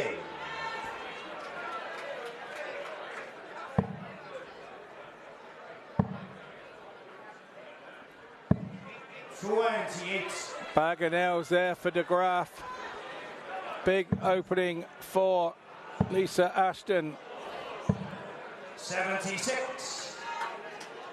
I think she said to herself, too quick there. yeah, it was okay. She's still quite a long way in front. 33. Change of location for de Graaf. A change of luck as well. 90. Oh, good last start from Ashton, using all the ball, good ball management. De Graaf now has to come back with something. 78. Oh, right in the top right-hand corner of that. Treble 19. This is now. Not going to go. It's single 3. It's a shame, really. It was clear-headed thinking from Lisa Ashton to use the ball with the last start. 9. Not the first time we've seen a real dreadful setup shot from Ashton where she's just gone wayward. Well, that would have been music to de Graaf's ears. 46. The call of 46 won't have been. Treble 19. Leaves the bullseye. 77. Lisa Ashton 1 away from turning this game round.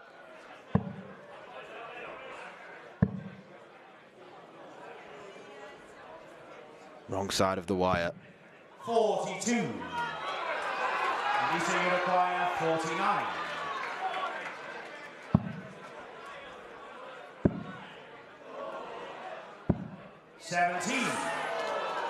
Oh, some in the crowd from our camera angle there thought that was in. So for the set, big moments, big turning points in the game. 34. The nerves are showing. Lisa required 32.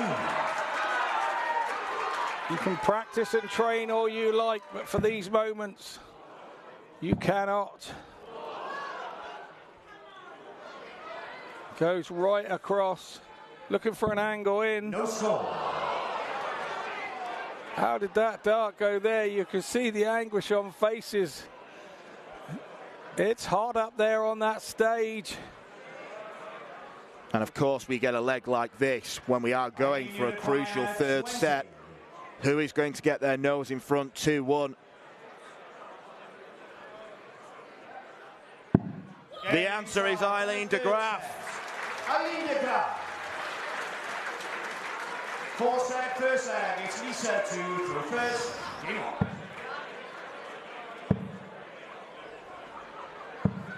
17.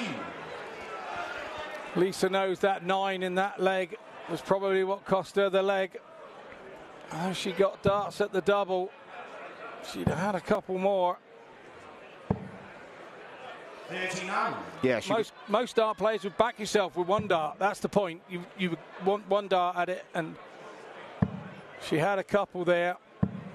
22. And it's affected her at the start of this one.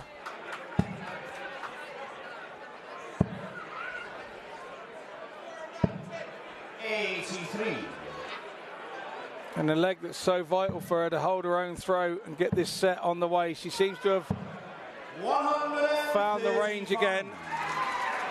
Head out of the shed time for Lisa it was. 171. Eileen showing her excellence on treble 19 yet again. Second visit of 171 in the match.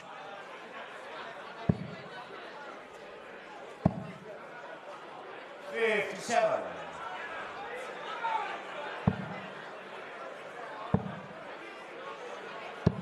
82. I need to require 151.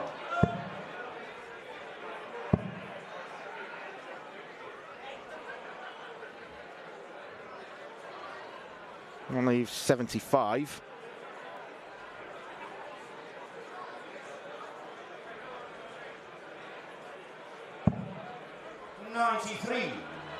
Lisa, you require 160.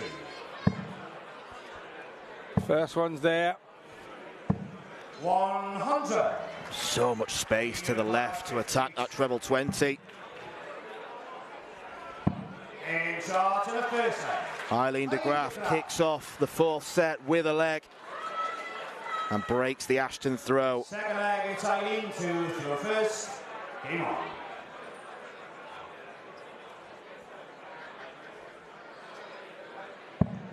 Giving herself a good talking to there. 99. Good friends, these two. They were sat together out in the back room. You wouldn't believe it, would you, before a world semi-final? 100. Well, I came through the players' room. They were sat there having a chat together. Is there a different feeling when you go up on stage, knowing that you're playing someone who you are really fond of as a close friend, or do you just try and treat them as another dart player? Try and treat him as another dart player, to be honest. And on these days, I don't think anybody would disown you if you wanted it to do your way and didn't speak to them on the, before you played or whatever. Yeah, different players are different things, really. Everybody likes sort of, if you're pretty close, then you don't mind chatting together. It makes no difference. 121.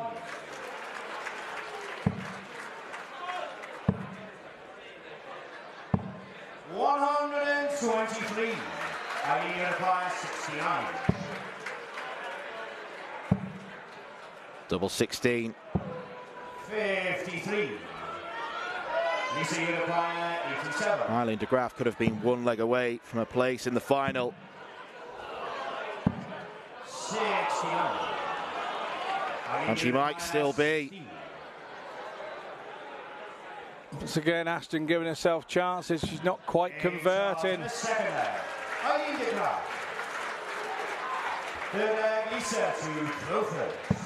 And this is where Eileen de Graaf must remain focused and must not think about what the prize is on offer.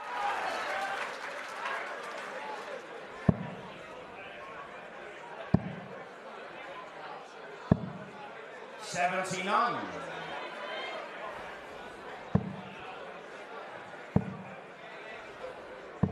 60.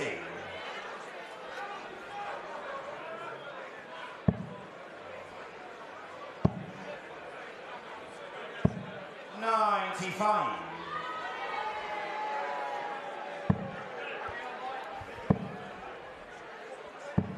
100.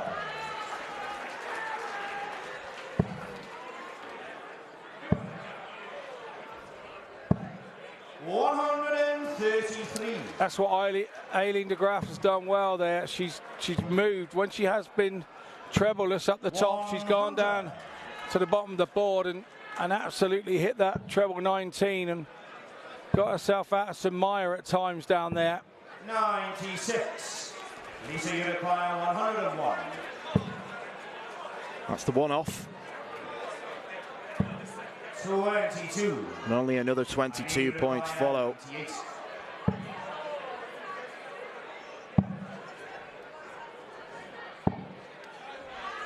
66. It's a fabulous pick-off to leave. 79. Double 16. These can prove tricky. 41. And Lisa Ashton may have thrown her last dart in this year's World Championship. Game. Shots. For the first time in her career, Eileen de Graaf can call herself a Lakeside World Championship finalist. She has finally avenged her 2 semi-final defeats in the past. She is the number 2 seed and she's looking to become the number 1 ladies player on the planet. The end of the road for Lisa Ashton, who's given us plenty of entertainment, and there is no question she will be back next year. But Eileen de Graaf has the chance to make a little bit of personal history for herself against either Bo Greaves or Rhiannon O'Sullivan. She has beaten Lisa Ashton by 3 sets to 1.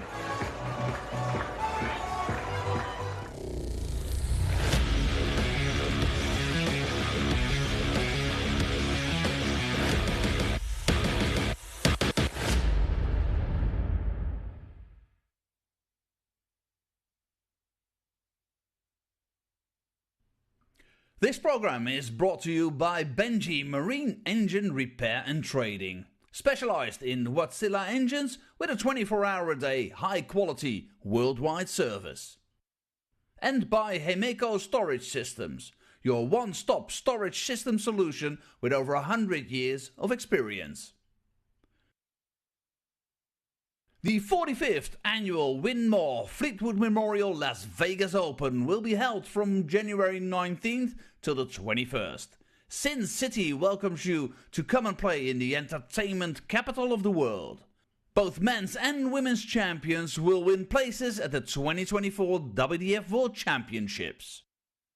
The Romanian Darts Festival is from January the 26th till January the 28th. Come join the party in Bucharest. Register to play by Wednesday the 24th of January. The Toto Dutch Open Darts is held from February 1st till February 4th. Registration is open until January the 16th. The Toto Dutch Open Darts is by far the largest darts party in the world that you should not miss. And the men's and women's champions go to the Lakeside in December 2024.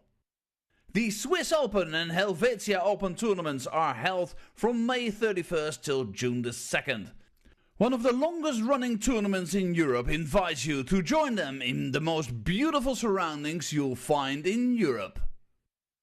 The Swedish Open and Masters is held from August 16th till 18th.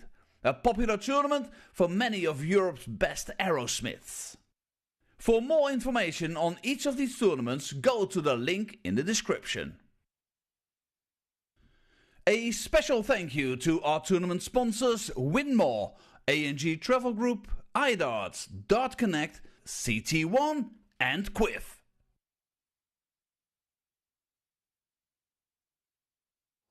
Welcome back to the WDF semi-finals day here today, and I have a very happy winner of this semi-final, Eileen de Graaf, making it through to your first World Championship final. First of all, talk me through the story of that match. It was all about the third set. Oh, really? It was a nerve-breaking game, but I saw the games before Lisa played, and she missed a lot of doubles. And she's so experienced, and she took all the chances later. But I was thinking, okay, don't think she's going to miss doubles, because she never missed doubles against me. And she did sometimes, but I took my chances, and I was really relieved, really. And how tough was it going up a little bit against this crowd today? Because she's a home favourite, a four-time world champ. Could you feel the crowd? Yeah, you know, it's the same if I play in the Netherlands, the crowd is for me. So I know if I play here, the crowd is for Liva. That's normal. So you already know that. But yeah, it's a little bit more tough, but yeah. This has really been a fantastic year for you, and now you're in your first final. It'll be either Rhiannon O'Sullivan or Bo Greaves, who you've already beaten recently. How does it feel to make that first final? It's really great, really. Finally the final of the Lakeside. The Lakeside, it's a name, really. You want to stand there. How will you prepare for it before tomorrow? Oh, just the same as today, really.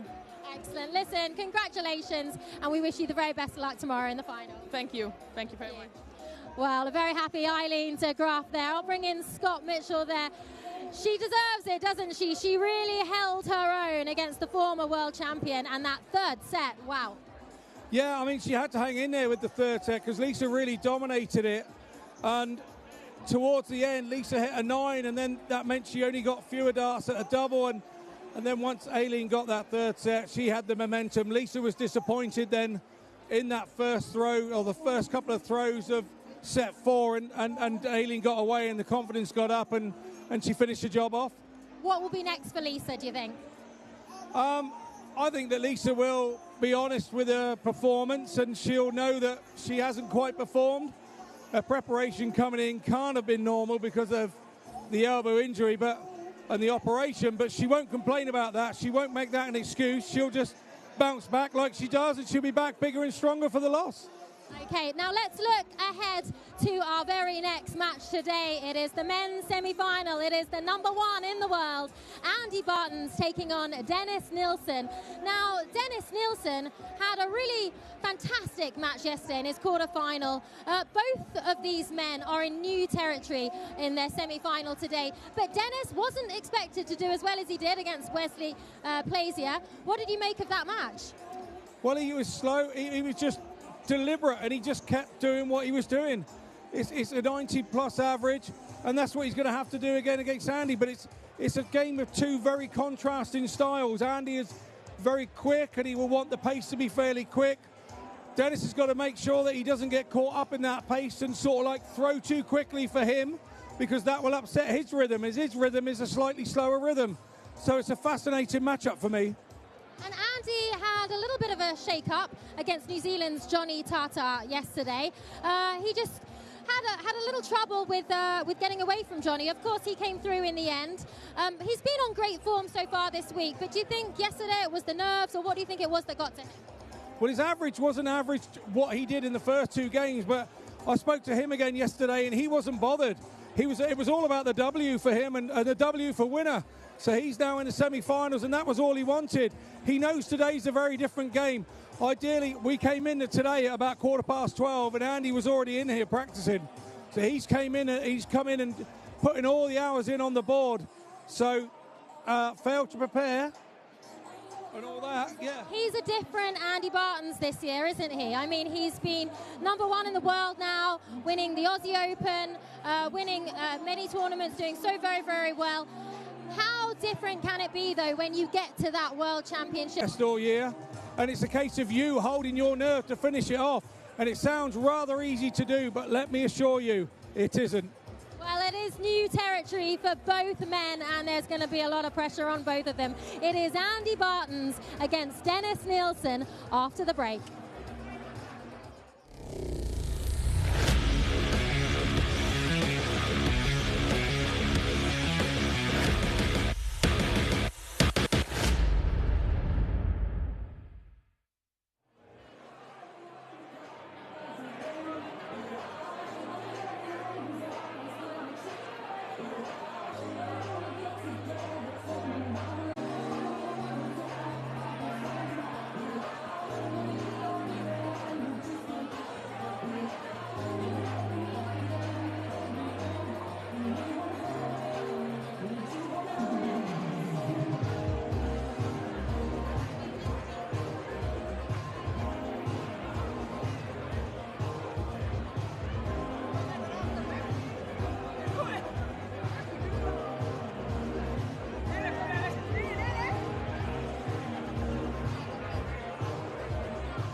It is now time for the first of our men's semi-finals here at the 2023 CT1 WDF Lakeside World Championship.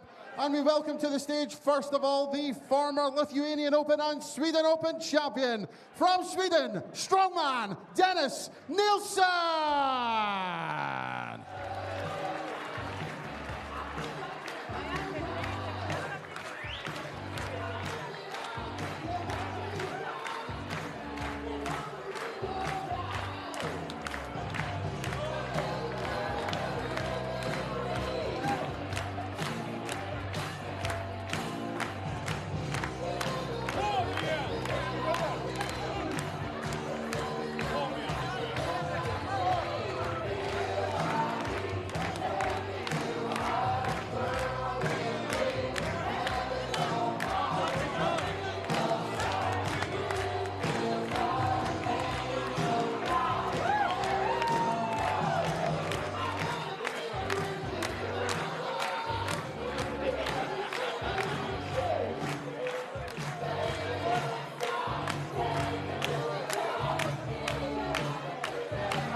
We now welcome to the stage the WDF World #1, the reigning Australian Darts Open champion from Belgium, the beast from the east, Andy Bartons.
What a belting semi-final we have in prospect between the much-fancied pre-tournament favourite Andy Bartons and the outsider and surprise package in Dennis Nilsson.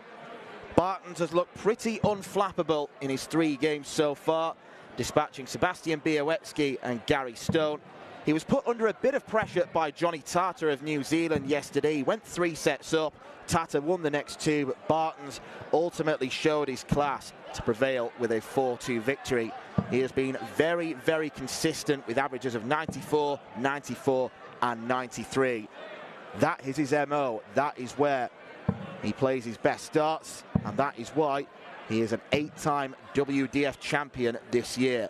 The man to beat, the #1 seed. But Dennis Nilsson has incrementally improved, and we've seen lots of different performances from him. Average of 75 in beating Jordan Brooks.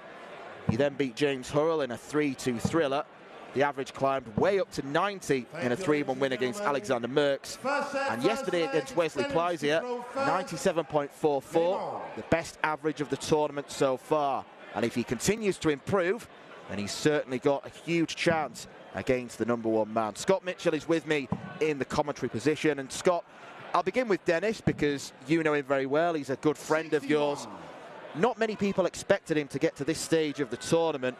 but he's getting better as it's wearing on, and normally we start to see fatigue setting in at this stage, but he still looks really, really fresh. Yeah, he does, and like I said, it's a contrast of two styles, and it's, without trying to coin a pun, he's not got a style that is too energy sapping, if that makes any sense. Yeah, he plays deliberately. He's not a slow player, but he's not the sort of player who is going to get drawn into changing his rhythm. He goes up there, plays his game at his speed. He's not going to throw quicker because Barton's is a quicker thrower than him, and that's why he's been so difficult to deal with. Yeah, no, absolutely, and this is whether Andy can handle this slower pace. I think he's experienced enough to handle it now, and like I say, we can look at averages and stats all day long, but this is a position where that's not the case. This is a semi-final of a World Championships. Everything that's gone before goes out the window. It's all about performing well, getting to your 5 sets, and making sure you win the game. I wouldn't worry if I won this with a 71 average and made the final. Just one, because I'd be in the final, and two, there's a slight matter of £10,000 difference in the prize money from going from a semi-final to the final. So if you want to put some bunts on it, it's a 10 grand game for these guys, and that makes a difference to anybody's life. And it is a 60 finish that makes the first bit of difference in this game. Barton's winning leg 1 and breaking the throw as well. What a lovely camera shot that is from up on the balcony across 100. a really, really busy Lakeside on this Saturday semi-finals afternoon. And it's going to get even busier tonight. 60. If you are watching now and you're planning to come down, I think a word of advice would be, if you do want fancy dress, make sure it's loose and there aren't too many layers, because it's going to get hot. 134. It's extremely warm in here already today, and that's why I've gone jacketless today. It was extremely warm in here last night as it hotted up towards the end of the evening.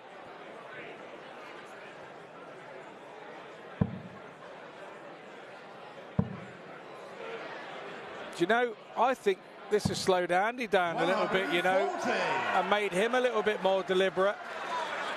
And he's having success here early doors. We've seen those interviews where he says he's feeling totally comfortable at being the favourite here. 97. He's now feeling that he is the best player in the room. With Neil Duff gone as well, you have to say he's probably the red-hot favourite, even more so now. Yeah, there's only one former champion in the 4-strong semi-final field. Miller Clarkson will face Chris Lambton to conclude the evening's action. And then we'll know our final lineups.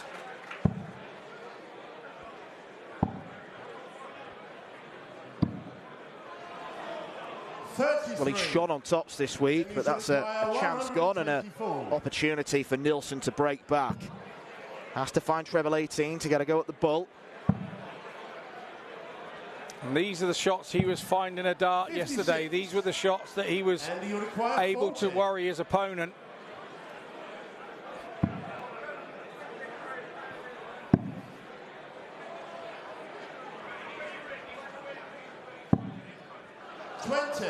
He's waited for a mistake and he's got one. You now feel that this one has to go. He's going to get one dart, double 16. And he was fantastic on that yesterday. I love the way he does it, I really do. Yeah, it's the classic strongman flex as he celebrates a winning leg. One thing for sure, this game will not pass Dennis Nilsson by. He will enjoy every moment of it, win or lose it. That's the type of character he is. 100.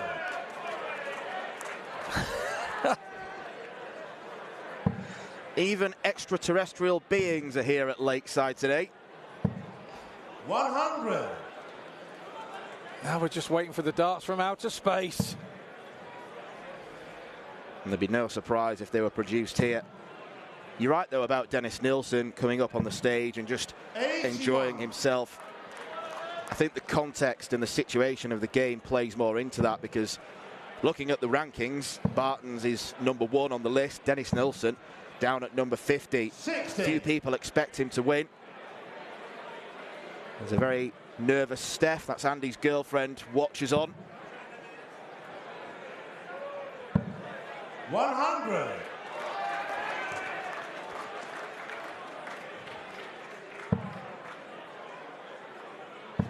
The reason why he's number 1 is because he's 100. put total commitment into the WDF Tour this year, winning 8 titles, the biggest of which came down under, beating Neil Duff in the Australian Darts Open final, accruing 270 ranking points because it is a platinum event.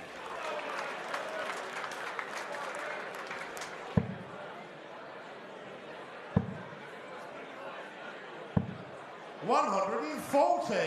Then you should acquire 80. Wonder who's more nervous, Steph or Jackie? Yeah, Jackie did look a little nervous there, didn't he? Tops for Nilsson. Game 7, the third leg. Dennis Nilsson is here to play. He's not overawed by the challenge. Say his pace will not change. It's whether 78. it starts to frustrate Bartons if he gets behind. We're very early doors here.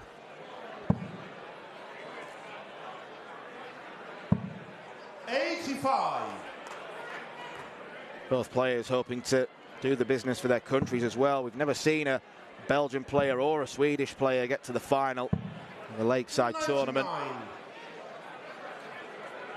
It's good for the tournament. It's good for World Darts. WDF ranking system and the way it's set up really coming into play here this week.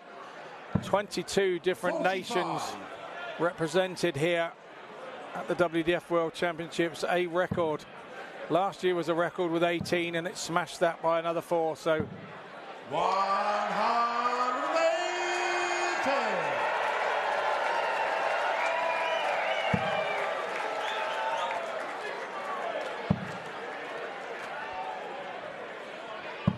Barton's looking for a breaker throw here. 144. Let's get a bit of parity on a set that he started. He had the darts. 40.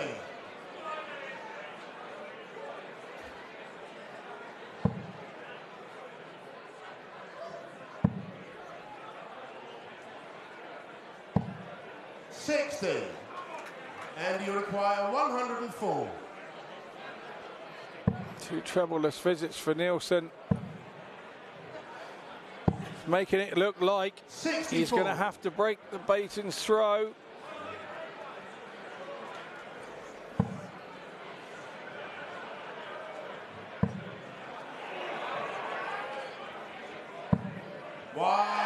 Finds the maximum now, but maybe too little, too late. This time Andy Barton cleans up top, levels the setup, now puts the pressure on Dennis. Game on.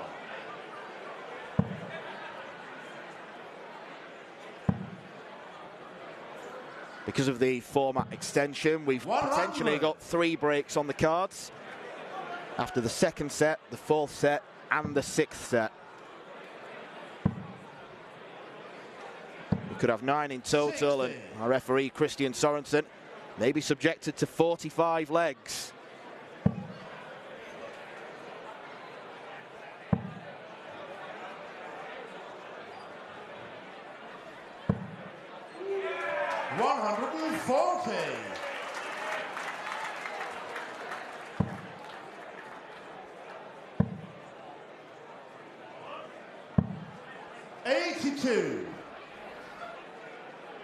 Played each other twice before. One of them was in the last tournament that Andy won. As we have a look at Dennis's shoes. factoid that I was told yesterday by our MC, Anthony Dundas, was that he plays with his shoelaces undone, and the cameras found the evidence. Yeah, great bit of work there from Pup Dundas, helping us out here in the commentary box. Doesn't need to go for it. Doesn't need to go for it. But he did go for it. He looks very calm and collected. Oh, it would have been a crowd-pleasing finish. But we all know it's not about pleasing the crowd, it's about getting yourself on that board. 25. It's going down to the side of the board that he favours. 17. Now is he doubting what he did? Good Bartons bite him on the backside here. It's not to be this time. 58. So 3 more darts for the set for Dennis Nielsen. For the Swede to go 1 set up. That's a nice safe dart. That one he's really gone for it. The crowd are getting into this. No score. They're playing their part. And he requires 68. 6 chances wasted to win the first set and to settle himself down. Now it might have to be 13 and both for Bartons. This would hurt. 43. So 3 more to Dennis Nielsen. At these moments, you've just got to grab yourself inside in your head and say, look, when everything's telling me I can't do this, I can.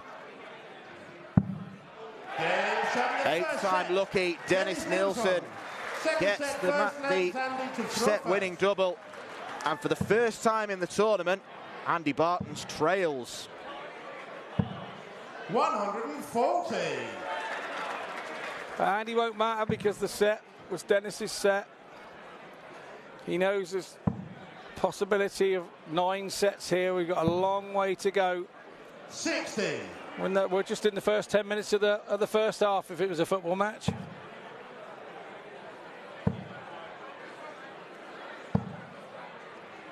Yeah, there's an awful long way to go, but this is now a test of some different attributes that Andy has inside him. He's been a front runner for the whole tournament, racing off into the distance. Now he's got to play the role of the tortoise instead of the hare. But what Dennis has got to do is not fade away here. He's won that first set. He can't make, he's got to make sure that Andy has to work hard to win this second set. The momentum should be with Nielsen. And so he's got to make him work hard. And this is what we're talking about. 140.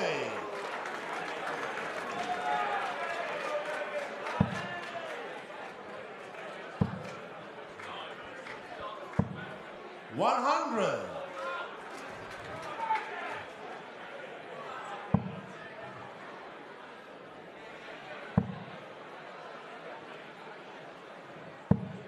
60.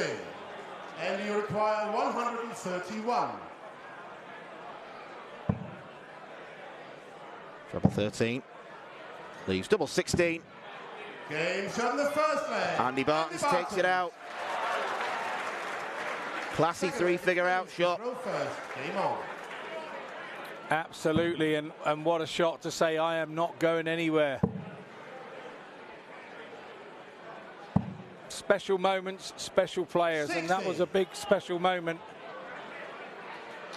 to drag the momentum back in his favour. 180. And then follows up 131 with a 180. It's a momentum swing. 100.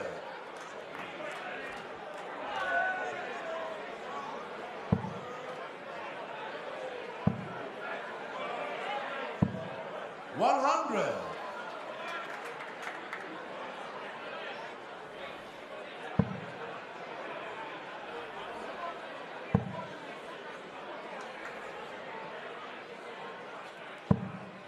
100. Two very different styles of throw.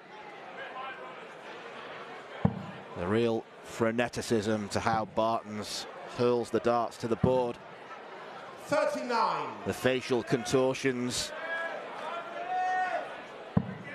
Whereas Dennis Nilsson barely registers a blink.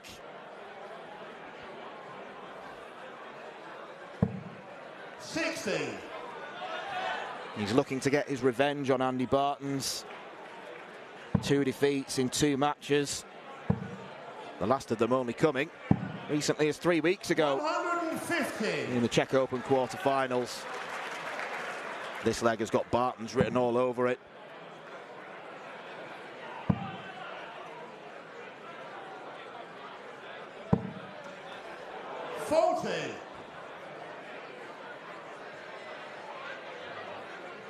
And you require 32. I spoke a few moments ago about this start of this set and not giving the set up easily. There's Bartons now. 2 up. He's broken Dennis's throw.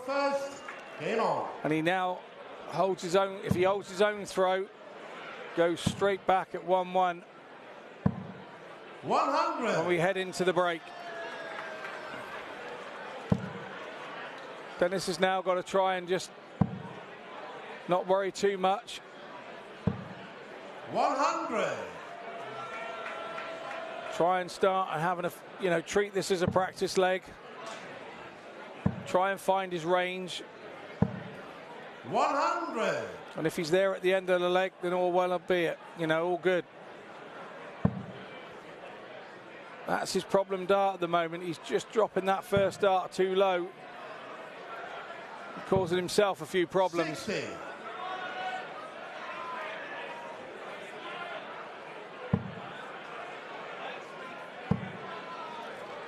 And then Bartons is doing this, causing him a few more problems.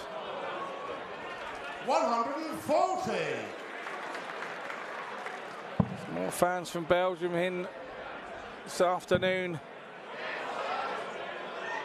120. I think I made this point yesterday when he played Wesley Plowsier. He has been the unluckiest man with bounce outs the whole tournament. I know sometimes you look and think maybe it's the points that need sharpening up or the technique, the angle of entry, but it's happened to him so many times. And one more in there would have been him right back on level terms with Bartons in this leg. And unfortunately, because that one drops out, 91. And you require the next thing you know, Bartons has a big shot, leaves double 12, hits it with the first dart, and then it's two sets are gone, 1 apiece, and we're none the wiser. Yep, as if by magic, Andy Bartons goes and hits double 12, and he's just doing Andy Bartons things. 96 average, a perfect response to going a set down. 3 straight legs mean this semi-final is Andy Bartons 1, Dennis Nilsson 1.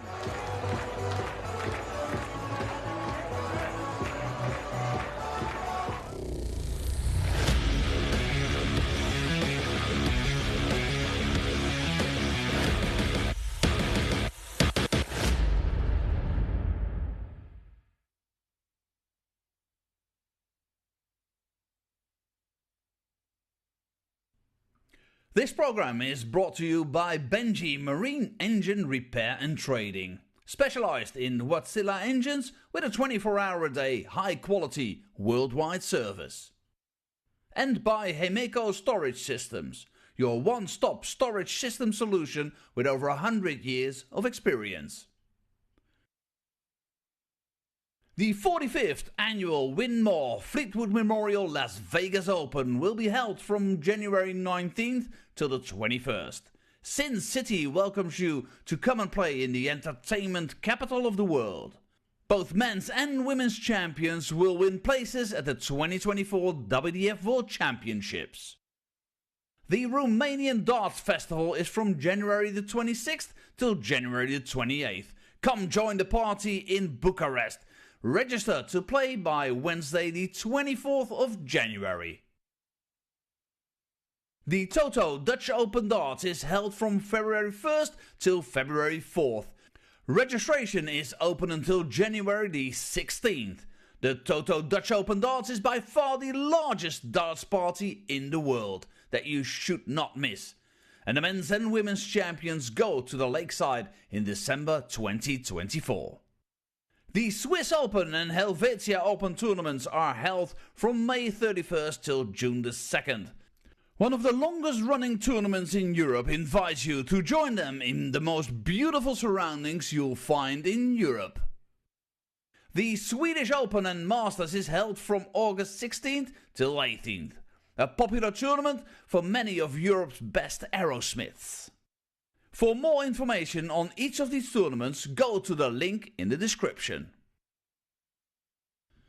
A special thank you to our tournament sponsors Winmore, A&G Travel Group, iDarts, Dart Connect, CT1 and Quiff. Welcome back to Lakeside as our competitive days of semi-finals continues. Again, it is one set apiece at the break here. It is Andy Bartons against Dennis Nielsen. Well, it was Dennis that started off strong, taking that first set, but then Andy Barton's pedigree shining through. How is the #1 world seed looking to you? I think it took the first set for Andy to suss out what Dennis's pace was going to be. You can watch it on TV, you can watch games back and try and work it out. But for me, it took that first set. Andy then second set, knew exactly what pace was coming. Dennis doesn't change his pace. He now looks to be at one with Dennis's pace. He's quite comfortable. He's the first one back out on stage now, Bartons. So he's been backstage, can't wait to get going again. So he looks the more comfortable of two now after 2 sets. It's the first time we've seen Andy trail in this tournament so far. When he was down a set, did he look nervous to you? Did he look under pressure? How did he handle that? No, when it's 1st to 5, you're not worried if you go 1 or even 2 sets down, particularly when you're in the form that Andy is. You know, he'll be thinking that I can get 5 sets off of Dennis before he can off of me. And I think that showed there in that second set. What was going wrong for Dennis Nielsen then in that second set? Because it really did take a dip in form, didn't it, for Dennis? His first start was just dropping under the treble 20, and then he was having problems getting round it to hit trebles and get double treble visits. And Andy could see that, and he just, the champion that he is and the #1 seed that he is, just plugged away and comfortably took the set. Let's head back to the stage now for the 3rd set. It's Andy Bartons against Dennis Nielsen in the semi-final. It is a mouth-watering prospect. We are none the wiser after 2 sets. Dennis Nielsen taking his chances when Barton didn't to win the first set. But it was the brilliant Belgian who raced into a 3-0 set to take set number 2 and level the scoreline at 1 apiece. Barton's still in the mid-90s averages as he has been for the whole tournament. Nielsen flagged a little bit in that second set, but the break will probably have done him the power of good.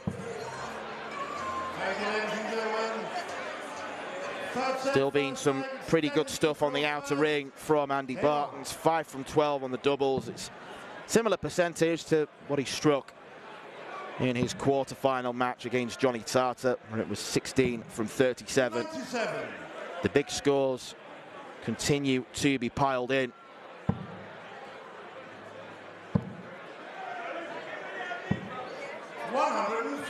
Bartons has already beaten his personal best. Couple of quarter-finals, defeats to Scott Waits and Thibaut Tricol. 59. He has showcased the best of his ability.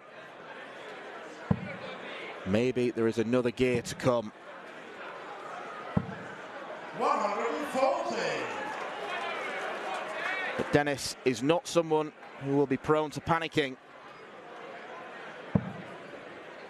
He plays in such a relaxed manner. 59. But if Bartons does start firing his A game, then Dennis Nielsen will have to find something in the A-star range.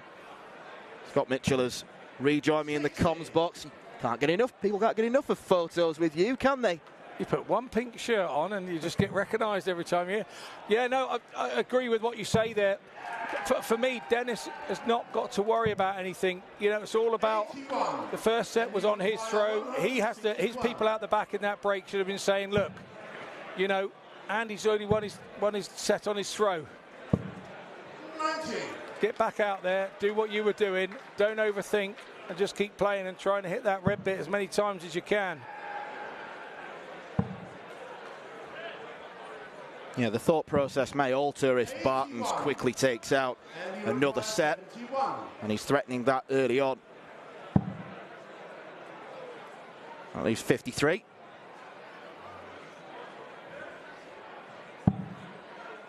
$13 for tops. 51. It looked a bad dart, but it wasn't a bad dart because it's a nice easy adjustment from there up to the 13. Once again, Dennis has got to start finding some of these. He was finding one or two of these with the bullseye yesterday. 56. It just goes to show no 2 days are the same.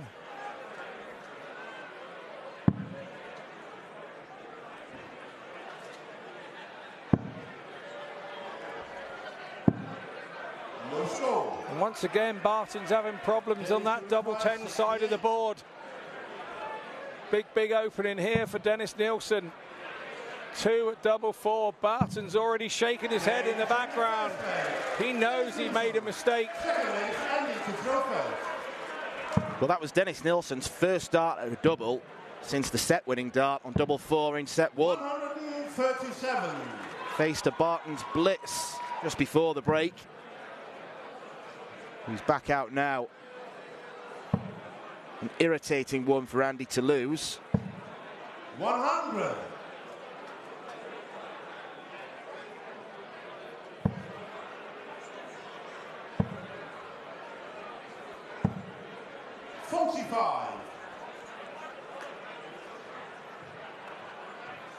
I think what was so impressive about Dennis Nielsen yesterday was that he went a couple of sets up, and then Wesley Plysiev came and played the set of the tournament so far, winning the third one in 40 darts.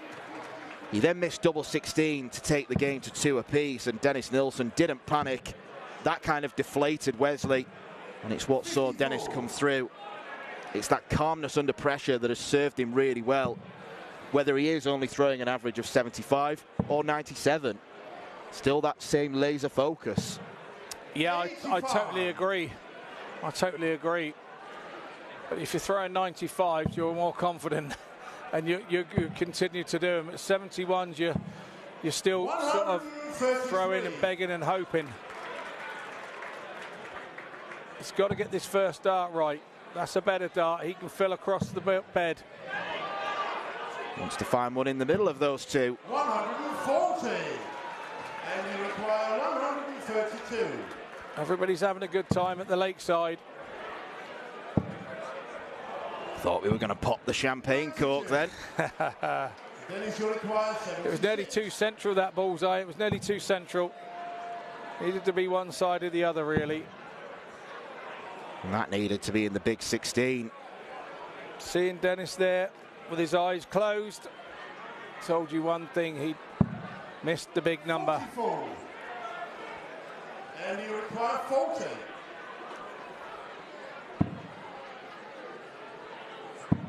So Barton, surely. Surely, yes.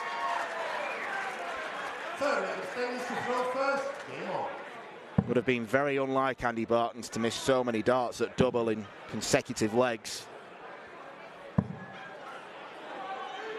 43.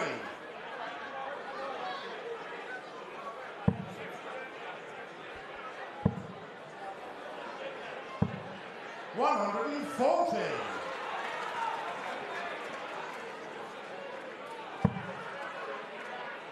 That's the better dart for Dennis. He follows that first dart. 100.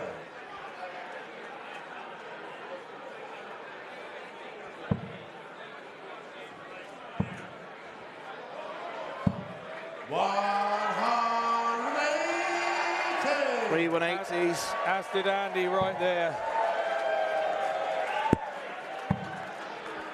And that second one's precarious. 174.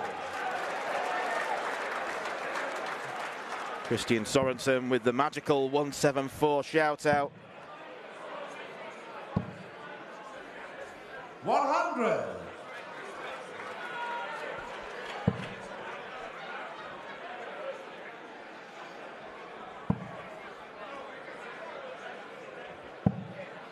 58. And you require 81.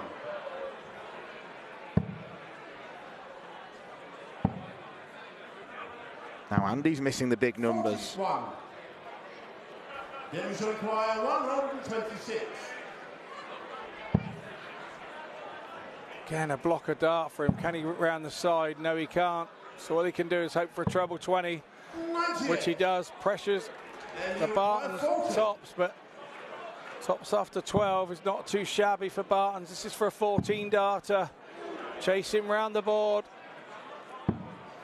30. And continues to chase round the board. Then you shall require 28. This would hurt Bartons because he's feeling he should have broke the throw here.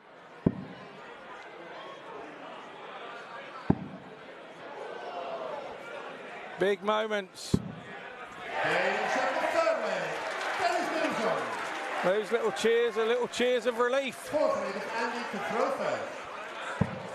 he's had 2 holds of throw in this set that'll both feel like breaks, because Andy Bartons has hit 1 from 13 in this set on the outer ring.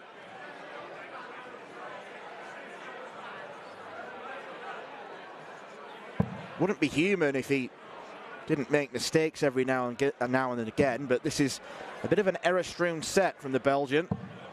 100.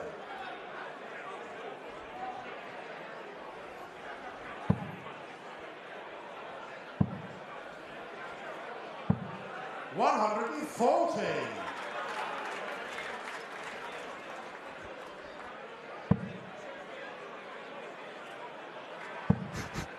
Although those shoelaces are undone, they're not particularly long. You're not going to trip over them, are you? 40. So, and they don't look to have been sort of like altered or doctored. So maybe he started not doing them up because the shoelaces were so short in the first place. 59. Yeah, Dennis, have you tried loafers at any point? They don't have laces.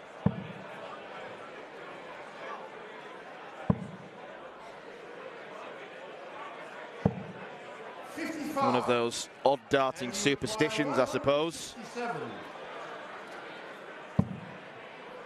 Did you have any when you were a player? No, none. I didn't have lucky pink boxer shorts. Why would I do that? Because, of course, boxers would affect how my arm moves, wouldn't it? Or lucky socks. Why would I do that? 60. That would be stupidity. And you require 108. Yeah, it sounds like you're a bit of a skeptic of the old superstitions. I am, as I've got older. I had them the same as everybody else did. I was thinking about it actually this morning.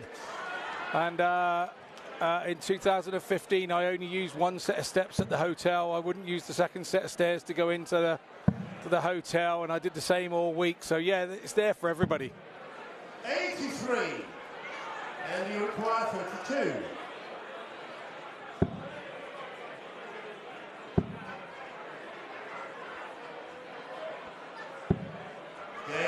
Well, they were darts he could afford to miss, but Andy Bartons decided to tidy it up anyway. Dennis on a bogey number. Game on.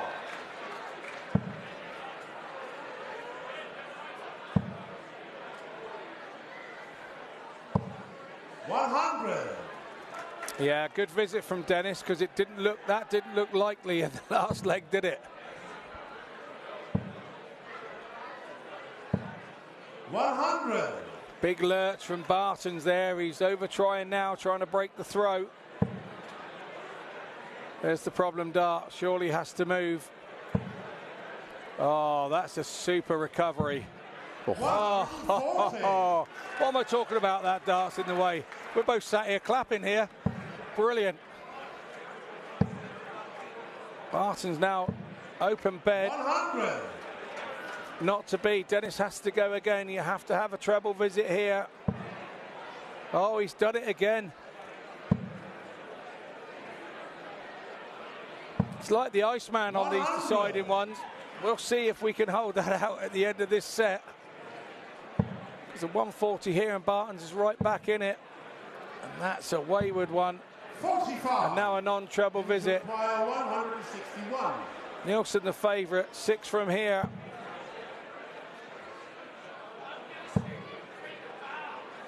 $81, I'd go 25 here. 86. I'd have gone 25 or ball there for me. Break it down, get it down to a 2-darter. Yeah, it would have been a guaranteed single to double. 100. But he's still likely with Barton's only on 156. And he's more than likely now.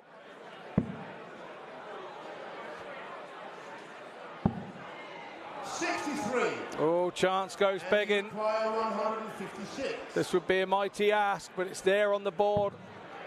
Oh, here we go. Oh, his eyes must have lit up like dinner plates when he hit the first one. Then you should require 12.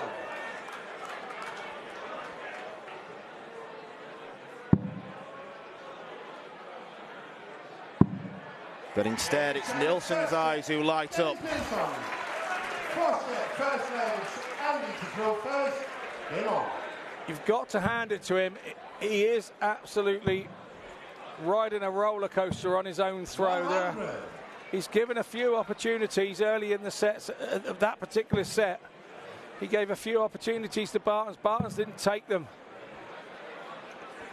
And then Barton's is there just not working out how he's lost that, that set 3-2. But here we go again, set play. We're back at 0-0 on the legs. And this is the joy of set play. You just, one set is never the same as another.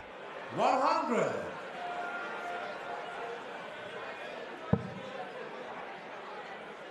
The last leg in the third set was the only one where Andy Barton's didn't have a dart at double. And just as he filled the treble 20, 156, was convinced he was going to follow it. Give himself a shot at double 18. It did not arrive. 100. Jackie's starting to get a bit more animated now.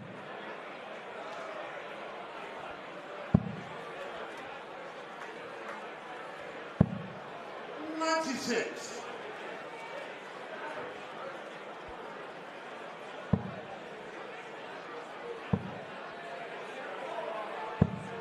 $177. Brilliant setup from Barton's. 177 leaves double 12.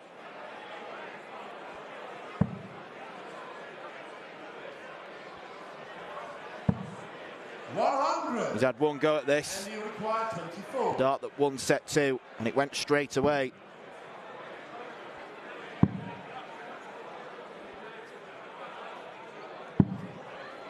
Nothing's coming easy to Andy Barton. He still has enough firepower. I'm sure if we had Jackie Cam over there, he'd be jumping up and down for joy with that one.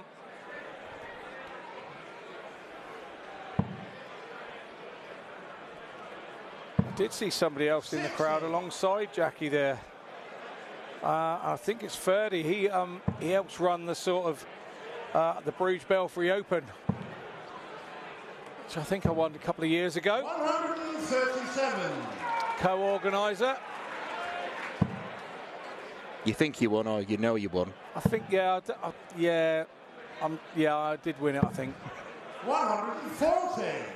Yeah, I'm sure I did. I think the wife was with me that one. So yeah.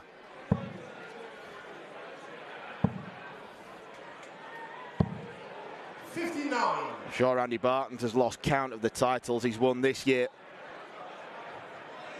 You don't lose count of them till you get old, and that you won them a long time ago, and then can't remember. That's why we got you statisticians next to me. You told me how many quarterfinals I'd been in yesterday, and I didn't realise how many I'd been in. So thanks for that, mate. 174. Another 174 called by Christian Sorensen. Super board management.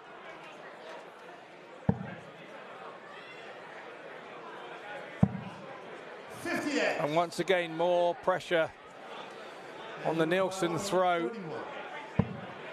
Barton started the set 75. They've taken out 1-3-1 already. This one doesn't go. He'll go 20 for 32. No, he doesn't. It's 12 for tops. 92. Just under. I thought with the way that was sat, he would go 20 for 32. He's been so prolific on 32. Barton's now starting to chase the doubles again, but not now. Andy Barton. He did this in set 2. Andy to throw first. Game on. Dennis worked so hard to win set 1, and Barton's blew him away in set 2. And once again, Nielsen has worked so hard in set 3 to win it 3-2. Scrapped his way through in that final leg, and now Barton's has broken his throat. And now we'll look to hold throw to take this 3-0. Well, if he does hold throw, it shows you the complexity of set play, because if it was to legs, it'd be 10-6 in favour of Barton's. 135. Dennis has done what he's needed to do in the important moments. And once again, this is a set where, of course, he'll be disappointed to lose it, but because it's on the Barton's throat, all he needs to focus on is doing it when it's on his throat. Yeah, absolutely. And does it show that Andy's over trying on the Nielsen throw, maybe to get that break that he knows he needs? 96.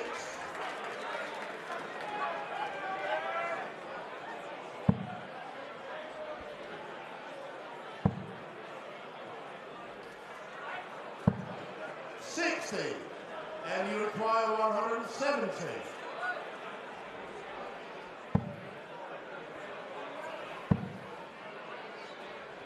The wait for a big fish goes on. Still, it's Andy Barton who's delivered the biggest checkout of the tournament. A couple of 160s.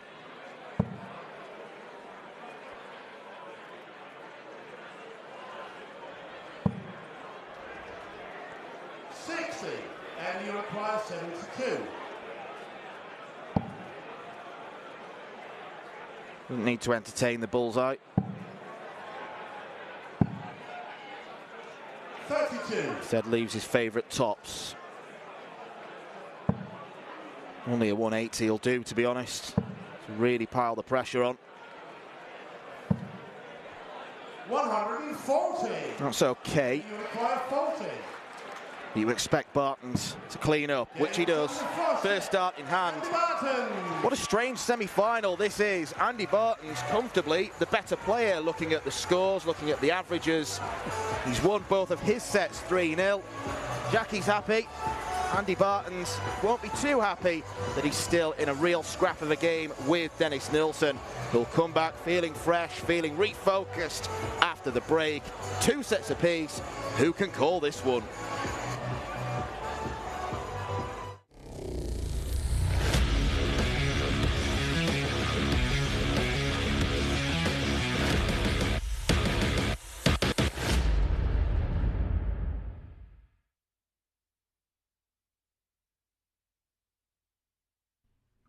This program is brought to you by Benji Marine Engine Repair and Trading, specialized in Wärtsilä engines with a 24-hour-a-day, high-quality, worldwide service.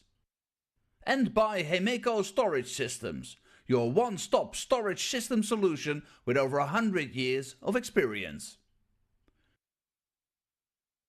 The 45th annual Win More Fleetwood Memorial Las Vegas Open will be held from January 19th till the 21st. Sin City welcomes you to come and play in the entertainment capital of the world. Both men's and women's champions will win places at the 2024 WDF World Championships. The Romanian Darts Festival is from January the 26th till January the 28th. Come join the party in Bucharest.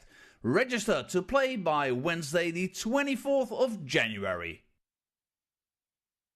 The Toto Dutch Open Darts is held from February 1st till February 4th. Registration is open until January the 16th. The Toto Dutch Open Darts is by far the largest darts party in the world that you should not miss.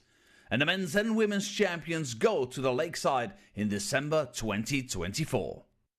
The Swiss Open and Helvetia Open tournaments are held from May 31st till June the 2nd. One of the longest running tournaments in Europe invites you to join them in the most beautiful surroundings you'll find in Europe. The Swedish Open and Masters is held from August 16th till 18th, a popular tournament for many of Europe's best aerosmiths. For more information on each of these tournaments, go to the link in the description. A special thank you to our tournament sponsors Winmore, A&G Travel Group, iDarts, Dart Connect, CT1 and Quiff. Welcome back. It's neck and neck here at Lakeside in the men's semi-final between Andy Barton's #1 in the world and Sweden's Dennis Nilsson. 2 sets apiece. Well, not too much has changed since we last met. How surprised are you at just how even Stevens this match is looking? Look, those last 2 sets were a carbon copy of sets 1 and 2. Dennis absolutely battling to hold on to his throws in his own sets, managing to squeak through on the last leg, and he's done it again in set 3. So he took the lead into 2-1, and Andy then has just jumped on, held his own throw, battered Dennis on his throw in his own set, and then Andy goes and holds his throw again comfortably, and he sat up the back, and you know, Barton's is 10 legs to the good on Dennis, who's only won 6. So you would say that Andy's a better player, but all this time that this goes on, he still has to break Dennis Nilsson's throw. We're seeing a few errors from Andy Barton's. Everyone makes errors, but we're seeing a number of errors. Dennis Nilsson also performing great on those deciders. What do you think is going to be the difference between them in this match? Well, I think it's going to be whether Andy can manage to break Dennis's throw. He's given himself a couple of darts on a couple of occasions to break his throw on Dennis's set. That would give him a bit of an advantage if he can break the set. Now we're coming back out again. I don't know who's back out first. They're both back out at the same time this time. I can't call it. Dennis is back out after the break. It'll be a slow start again, and we'll see who takes the set. Excellent. Okay, well, it's time to get them back out here for the 5th set. Andy Barton's Dennis Nilsson is the semi-final. And it's a semi-final that is swinging from one way to the other.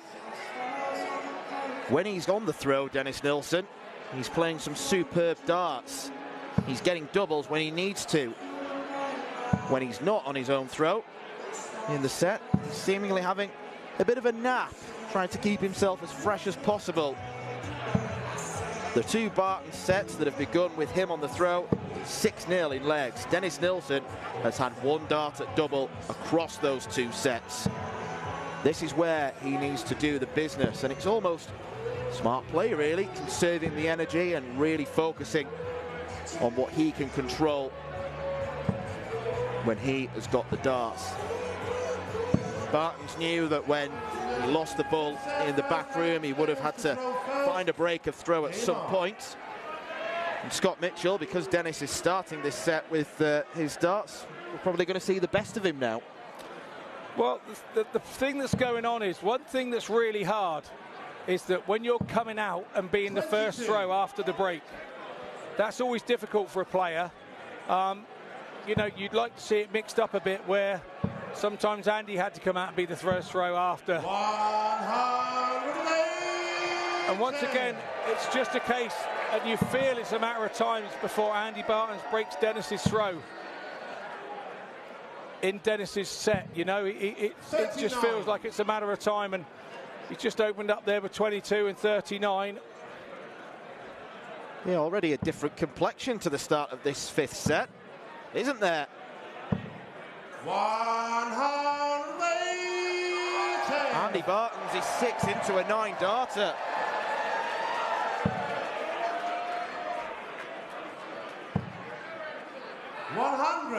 And you require 141. To join Paul Lim in the club. Bit too much to ask. A bit harsh, that. A few loud boos there. That was a bit harsh, wasn't it? Nice ripple of applause, though, for the attempt. 30. And you require 82. Not a good start from the break for Dennis Nielsen. Still on 3:10 after 12. Double four. 78.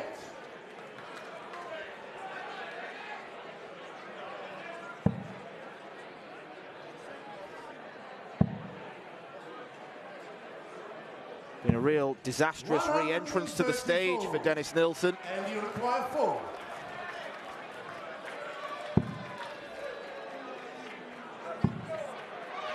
Double two is there for Andy Barton. Second leg, it's Andy to throw. All important break of throw.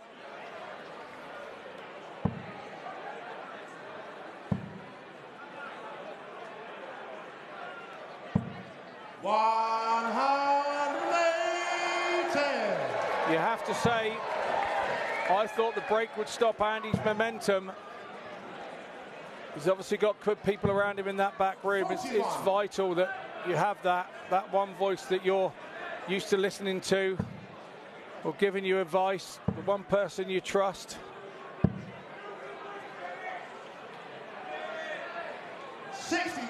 He's 13 years the junior of Dennis Nielsen. Will he find that extra burst of stamina?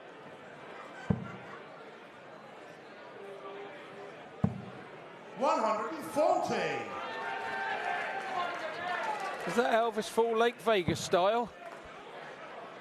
Yeah, Elvis has been a persistent theme over the week. 180. Almost as big as the Barton scoring.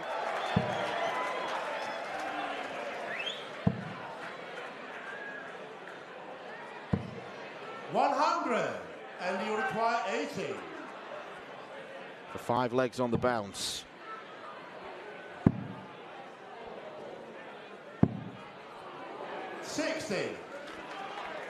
Now's the time to miss him when your opponent's back on 220. We've seen a very different Andy Barton's come out from the break. Dennis still having the same old problems with the treble 20 bounce. Fallouts. It's just not going Nielsen's way this set. And you require 20.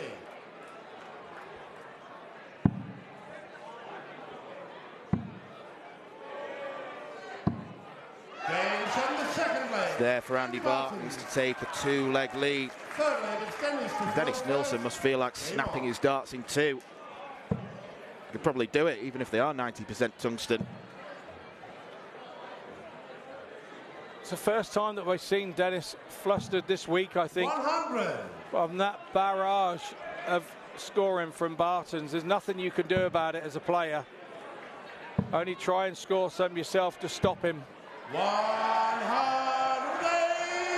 That's 3 180s in as many legs since the break. You really think he's turning the screws now? 100. It's like he's having to fend off an AK-47 with a teaspoon. Go on, Andy. 140. He has raised his game.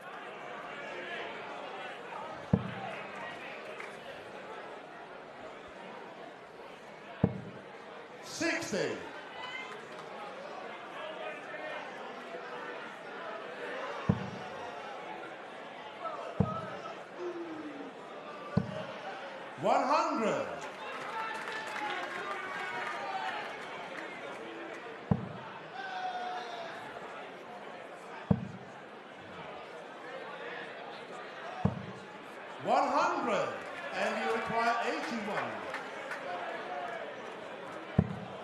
For an 11-dart leg. In the blink of an eye, Andy Barton has won the 5th set. A burst of Barton's brilliance. 6-set first leg is Andy to throw. And I have to say, you won't see too many better sets of darts than that here at the home of World Darts, honestly. 60. That was one special set indeed from Bartons. Talk about laying down a marker for your opponents to see. 140. No better time to do it than in a semi-final either, when it's really tight and nip and tuck. Dennis seems to have found his rhythm again now. Maybe it's woke Nielsen up. Well, I didn't think that Plazia set that we saw yesterday against Dennis would have been beaten. It still hasn't, but it was matched. 40 darts 80 to win a set.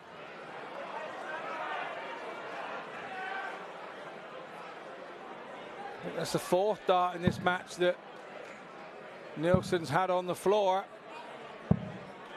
58. Dodged a bullet for me there. He's dodged the bullet. Let's not forget this is on the Barton's throw. 60. Well, Nielsen has been nilled in 3 sets.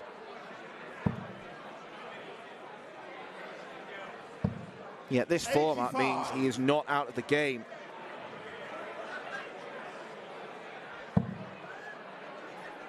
So what are we on now? 13 legs to 6. Yeah. And he's still there at 3-2 in sets. 140.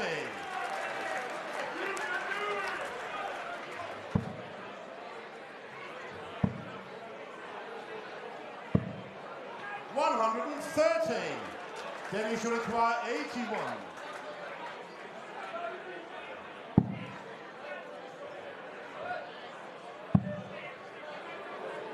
Not a bad miss, yeah, absolutely. 49. That one is, though. Bartons is back on 125. He'll go bullseye first. Big problems here for Nielsen.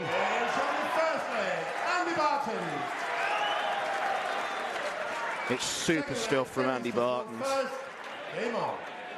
The man's used to winning. And he's now seeing the finishing line, isn't he? He's now knowing that he's the better player in this match. 137. You have to give Nielsen credit. He's hung in there. But he is facing a barrage from Bartons. 97.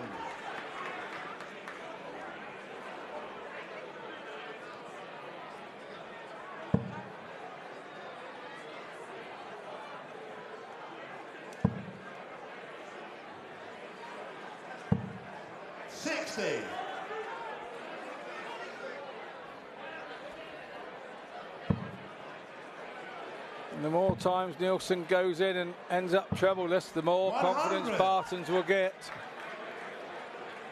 It's a rather fetching waistcoats there.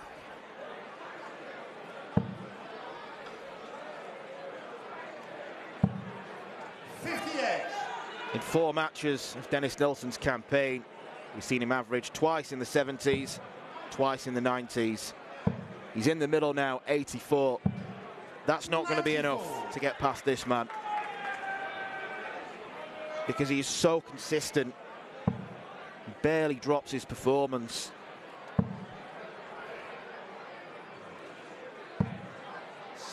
And of all the days he wouldn't want to do it, it would have been today. He knew he needed 90 plus to trouble Bartons. 100.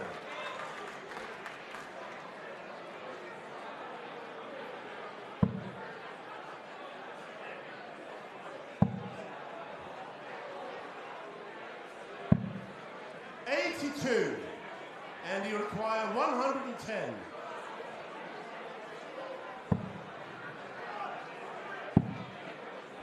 Misses a big number. We're all as confused as Andy. 78. Then you should require 104. Missed it by a mile.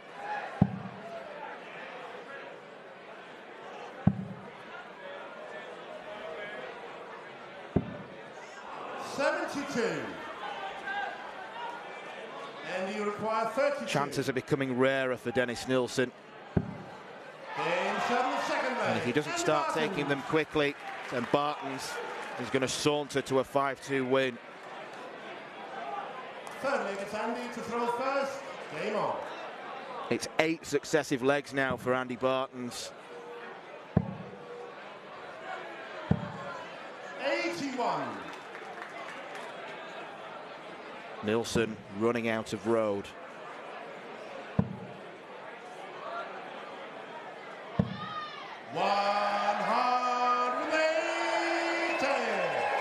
He can take huge satisfaction from how he's played in this tournament, the progress he's made.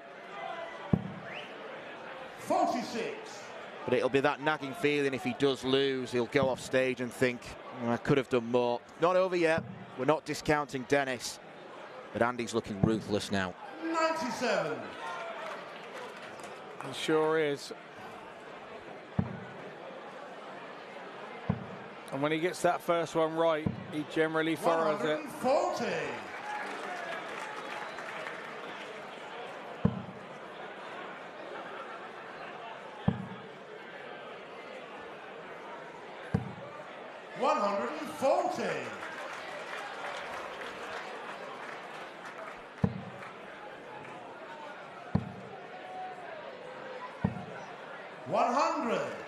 Then he should require 84. 14 treble. Try to make sure of the 14, don't be greedy.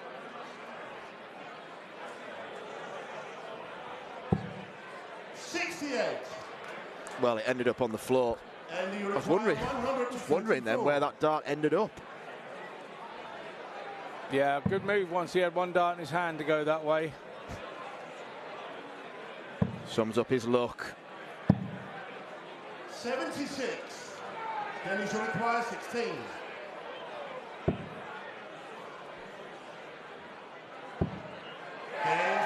Dennis Nilsson stops the run and breaks the throw. Fourth leg, it's Dennis to throw first. Game on. Holds here and then breaks in the next leg. We're leveling sets, which would be a big head scratcher for Andy 59. Bartons.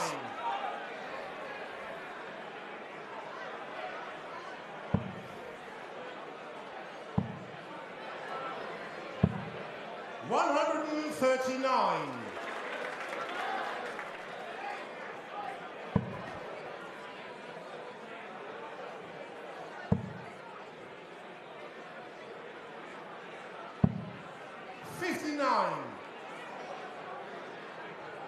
A packed house this afternoon.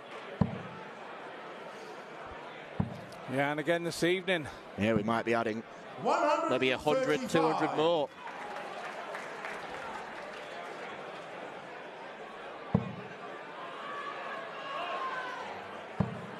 Lakeside at its very best. 100.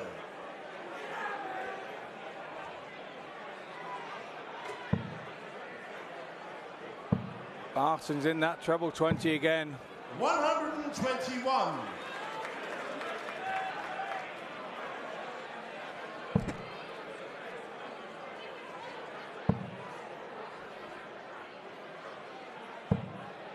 $140, and you require 106.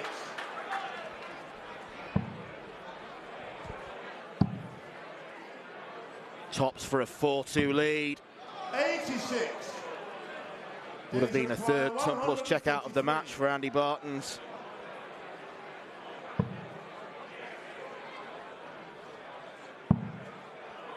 Just about to say that would be some way to level this up. It's not going to be, so Bartons will come back at double 10. He's not been good on that. And you require 20. The Bartons fans there.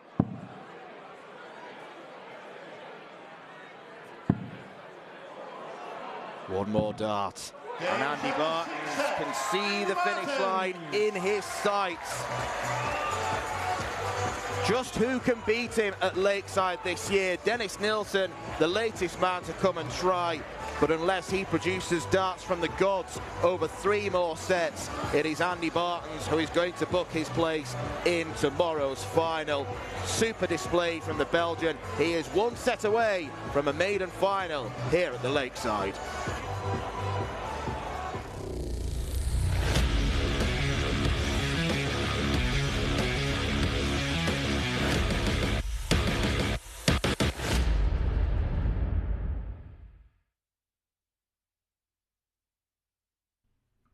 This program is brought to you by Benji Marine Engine Repair and Trading. Specialized in Wärtsilä engines with a 24-hour-a-day, high-quality, worldwide service.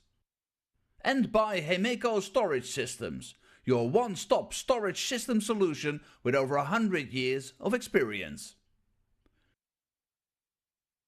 The 45th annual Win More Fleetwood Memorial Las Vegas Open will be held from January 19th till the 21st. Sin City welcomes you to come and play in the entertainment capital of the world. Both men's and women's champions will win places at the 2024 WDF World Championships. The Romanian Darts Festival is from January the 26th till January the 28th. Come join the party in Bucharest. Register to play by Wednesday the 24th of January. The Toto Dutch Open Darts is held from February 1st till February 4th. Registration is open until January the 16th. The Toto Dutch Open Darts is by far the largest darts party in the world that you should not miss. And the men's and women's champions go to the Lakeside in December 2024. The Swiss Open and Helvetia Open tournaments are held from May 31st till June the 2nd.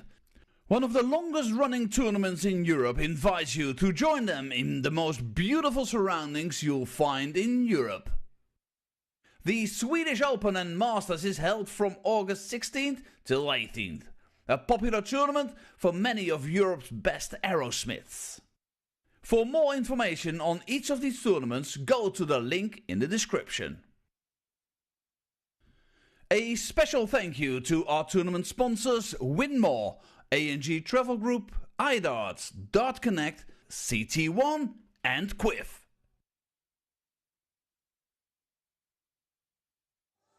Welcome back to Lakeside as world number 1 seed Andy Bartons leads Dennis Nilsson in the semi-final by 4 sets to 2.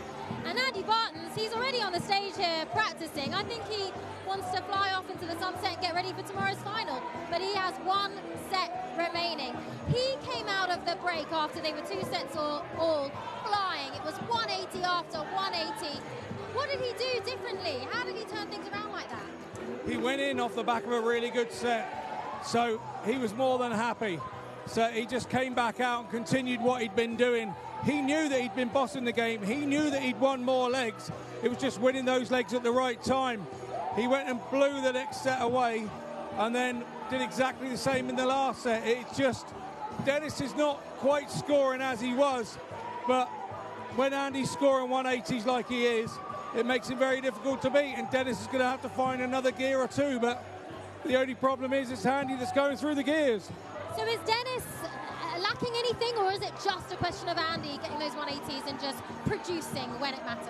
No, it's Andy producing when it matters more than Dennis doing anything wrong. I think he's going through the gears, Andy, and when somebody's scoring so heavy, when you're the opponent, it is very hard to find your own range. It knocks you off your range, so it's Andy doing everything right more than Dennis doing a great deal wrong.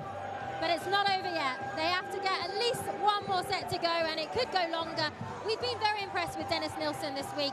He has surprised when we didn't expect that match over Wesley Plazier yesterday. He has pulled out some results.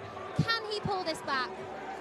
Look, it's a tall order, and he's going to have Andy go off, and he's going to have to jump a couple of gears. And I've got to be honest with you, I just can't see that happening at the minute. Okay, well, it does look like it is potentially the time for Andy Bartons to finally make his first final. What will that mean to him, do you think? He hasn't been even this far before in this tournament. I think he's just taking every game at the time. Like I said earlier, he's number 1. He feels that to make his seeding, he needs to get to the final. When you get to the final, anything can happen.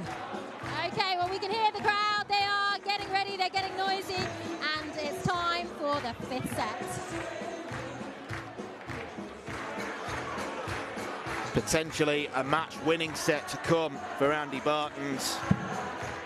The man who's won this year's Australian Open, Denmark Open, Bruges Open, Czech Open, Croatian Masters, Denmark Masters, Bruges Open, Belfry Open.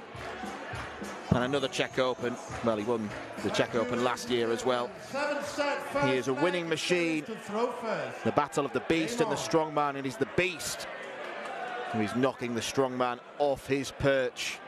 Dennis Nilsson has just got to remain focused. He's just got to think he can believe. He can believe he can win.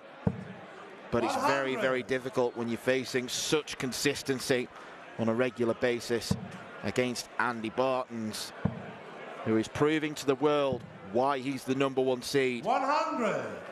That comes with its own pressure, entering a tournament like this. Bartons has responded.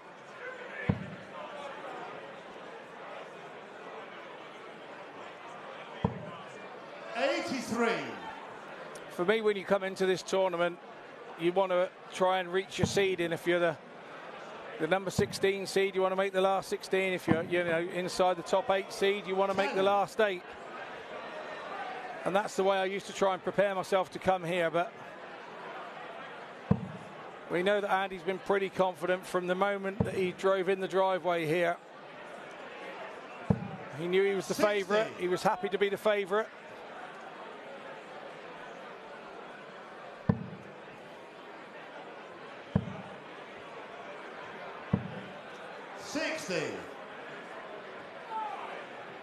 Like I say, the atmosphere changes here by the time you get to the quarterfinals and semi-finals. The hotel's not quite as busy. It's a little bit quieter. Those players that like to do their own things, there's not so many people on the practice board at the hotel. It's all strange being here at the end of the week. From the start of the week, it feels like a ghost town in the mornings. Dennis will require 124. Yeah, one by one, darts players depart. 39. Nilsson could be the latest.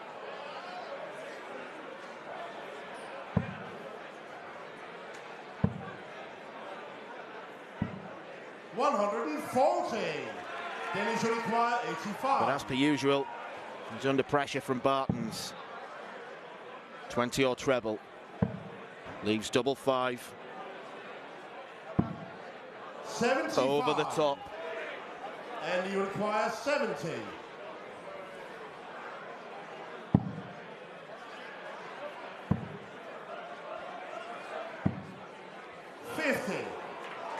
That almost deflected in. 10.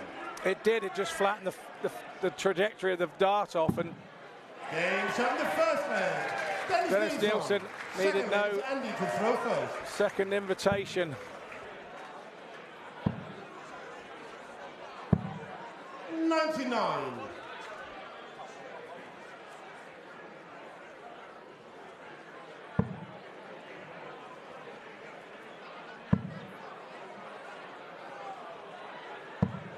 $140.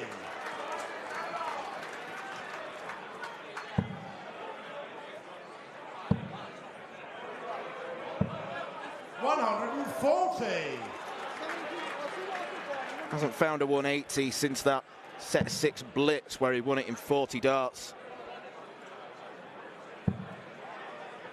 Looking back on the conclusion of this game, I think that's probably where the game turned the most.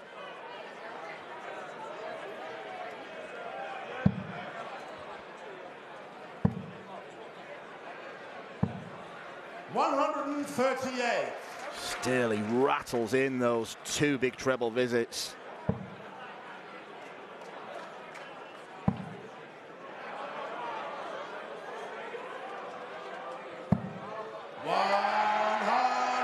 But there's 3 big trebles for Dennis.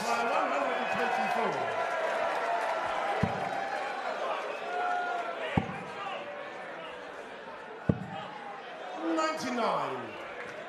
Dennis will require 141. Width of a wire away for Bartons there. Can Dennis Nilsson do this 141, 57? Oh, he goes the 45 route. Treble 10 while you're down there, Dennis. Or are you going back up for the 18s? 85. And you require 25. 17 and double 4 has been the MO. And double 2 is there as a fail-safe. Andy Bartons. Third leg, it's Dennis to throw first. Game on.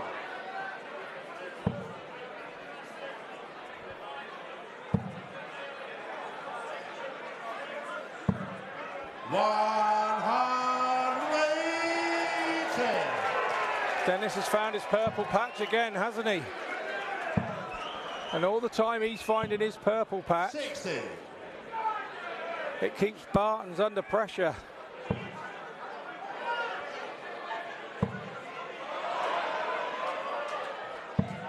It's the purplest of purple patches. Well, I said in the break that he'd have to go up the gears. He's definitely going through the gearbox now. 96. Dennis require 141. Treble 20 is there. He's going to go treble 15.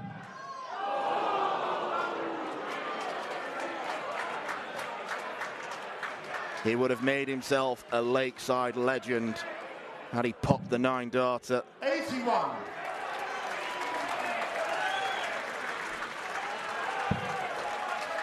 Salutes the crowd. Nice to see. 140. They appreciate the fact that he has more than played his part in this tournament and in this match.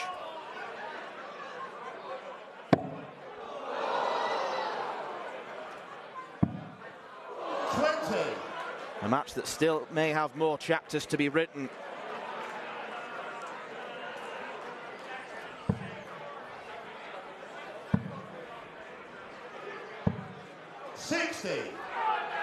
Dennis will require 40.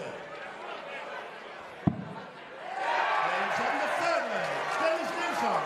Fourth leg, Andy thrown first. The crowd loves an underdog. And Dennis Nilsson might be feeling the love now.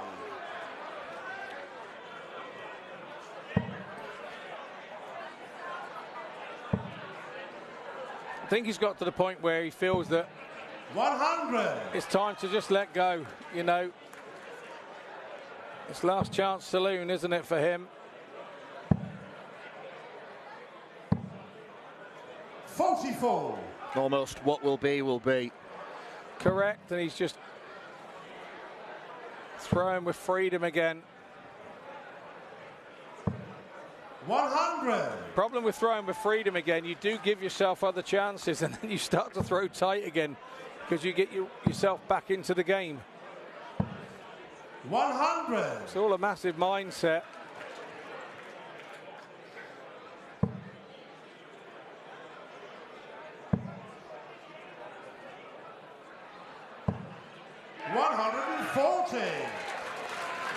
And let's not forget, it's probably the longest game of darts these two have ever played in their lives. 140. Dennis will require 160. A match which Andy Bartons wants only 2 more legs of.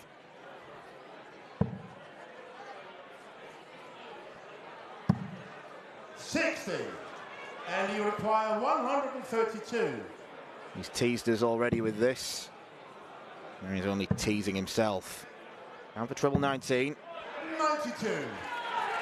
Dennis will require 101. So for another set for Nielsen.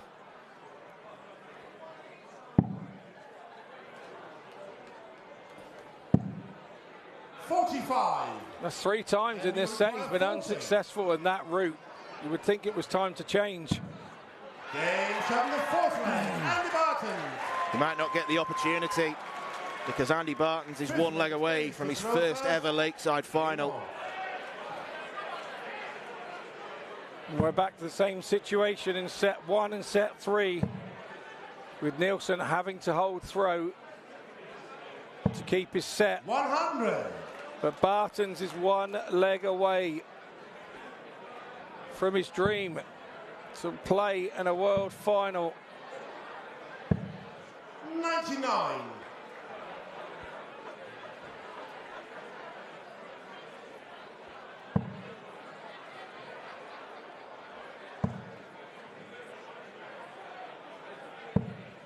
$100.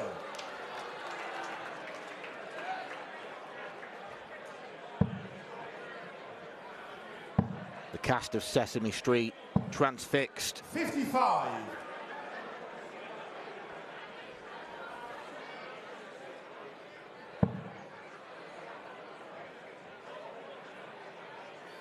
Or is it Muppets? I always get them two mixed up. That might have been Muppets, that. Yeah. 100.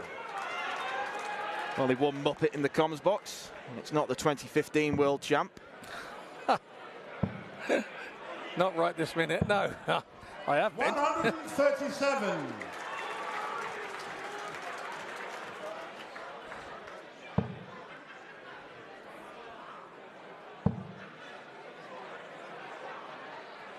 Andy Bartons is just living every dart in the background there. He's shaking his head as Dennis hits a treble 20 and then he hits the ball. Bartons will try to pressure this 71. 135. And I think we can say that's well and truly pressured. Jackie seems to think so.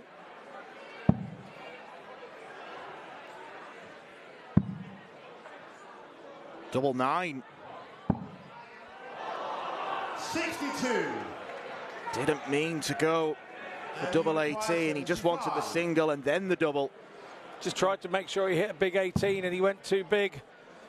So Bartons in for the match. 55. First match dart has gone. Then you should recline now. Agony for Steph. Agony for all the Belgian contingency over there. They're looking for their man to be in the final, and that is a horrible, horrible way to finish a match on your last dart, if that's to be. And it is to be, because Andy Bartons, the favourite coming into this Lakeside World Championship, has lived up to the hype.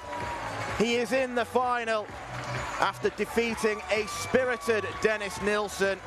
It looked like it was going to be a sticky game at the start, with Nilsson taking 2 of the first 3 sets.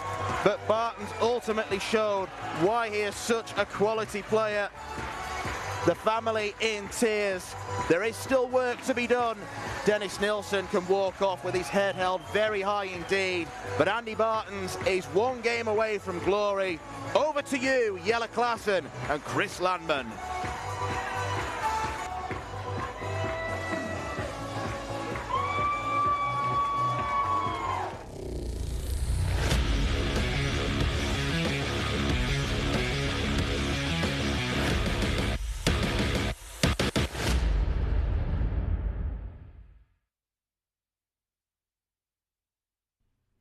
This program is brought to you by Benji Marine Engine Repair and Trading, specialized in Wärtsilä engines with a 24-hour-a-day, high-quality, worldwide service. And by Hemeco Storage Systems, your one-stop storage system solution with over 100 years of experience. The 45th annual Win More Fleetwood Memorial Las Vegas Open will be held from January 19th till the 21st. Sin City welcomes you to come and play in the entertainment capital of the world. Both men's and women's champions will win places at the 2024 WDF World Championships. The Romanian Darts Festival is from January the 26th till January the 28th. Come join the party in Bucharest. Register to play by Wednesday the 24th of January. The Toto Dutch Open Darts is held from February 1st till February 4th. Registration is open until January the 16th. The Toto Dutch Open Darts is by far the largest darts party in the world that you should not miss. And the men's and women's champions go to the Lakeside in December 2024. The Swiss Open and Helvetia Open tournaments are held from May 31st till June the 2nd. One of the longest running tournaments in Europe invites you to join them in the most beautiful surroundings you'll find in Europe. The Swedish Open and Masters is held from August 16th till 18th. A popular tournament for many of Europe's best aerosmiths. For more information on each of these tournaments, go to the link in the description. A special thank you to our tournament sponsors Win More, A&G Travel Group, iDarts, Dart Connect, CT1 and Quiff. Welcome back to Lakeside as we have just closed out the men's semi-final. Heartbreak for Dennis Nilsson, but no heart rate for this man here. Andy Bartons, congratulations. Your first final for the World Championships. It was a bit of a turning point, wasn't it, after 2 sets apiece? What was going through your mind? How did you suddenly produce such incredible form? Yeah, of course. The first set I lost, I missed my doubles. Second leg, I won 3-0. The third set, I lost my doubles again, 2-1, 2-2. Again, 10 throw were good, so I'm happy. And he was really fighting though, wasn't he, Dennis? Especially in that 7th set. How hard did he push you? Yeah, very hard. Nilsson is also a good player, but I'm happy to do the final tomorrow. You've had such a good year, such a strong year, world #1, and now it's here, the final tomorrow. How does it feel? How are you feeling?